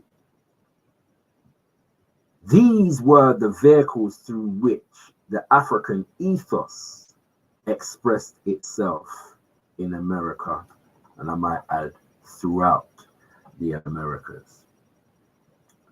Final reminder, kings and queens, the Messiah opening ceremony takes place on Umoja Day, Sunday, the 6th of Messiah, from 12 p.m. I have the honor of delivering the keynote address on scientific Garveyism and working idealism for the 21st century and beyond. And with that, kings and queens, I say, Tendai Mwali, be thankful unto the Mother, Father, creative life force of the universe, Kudzai Mudzimu Mukulu, give praises unto our great ancestors, Abibi Tumi, Abibi Fahodie, African liberation and African power for all African people. Ashe, Ashe, Ashe. Fire burn them dirty king, blaze up them dirty king, fire burn them king, send him disastrous, and time he fast with us, ancestors walk with us, fire burn them king.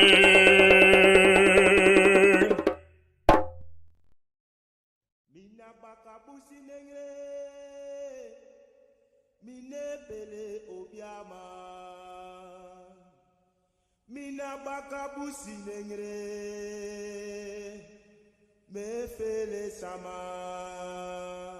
Mina bakabusi nengre mine pele obiama. Mina bakabusi nengre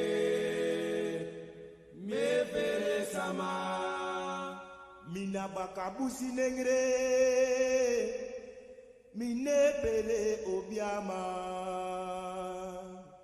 Mina bakabusi nengre me fele sama. Mina bakabusi nengre mine pele obiama. Mina bakabusi nengre me fele sama. Mina bakabusi nengre mine pele obiama. Mina bakabusi nengre me fele sama. Mina bakabusi nengre mine pele obiama.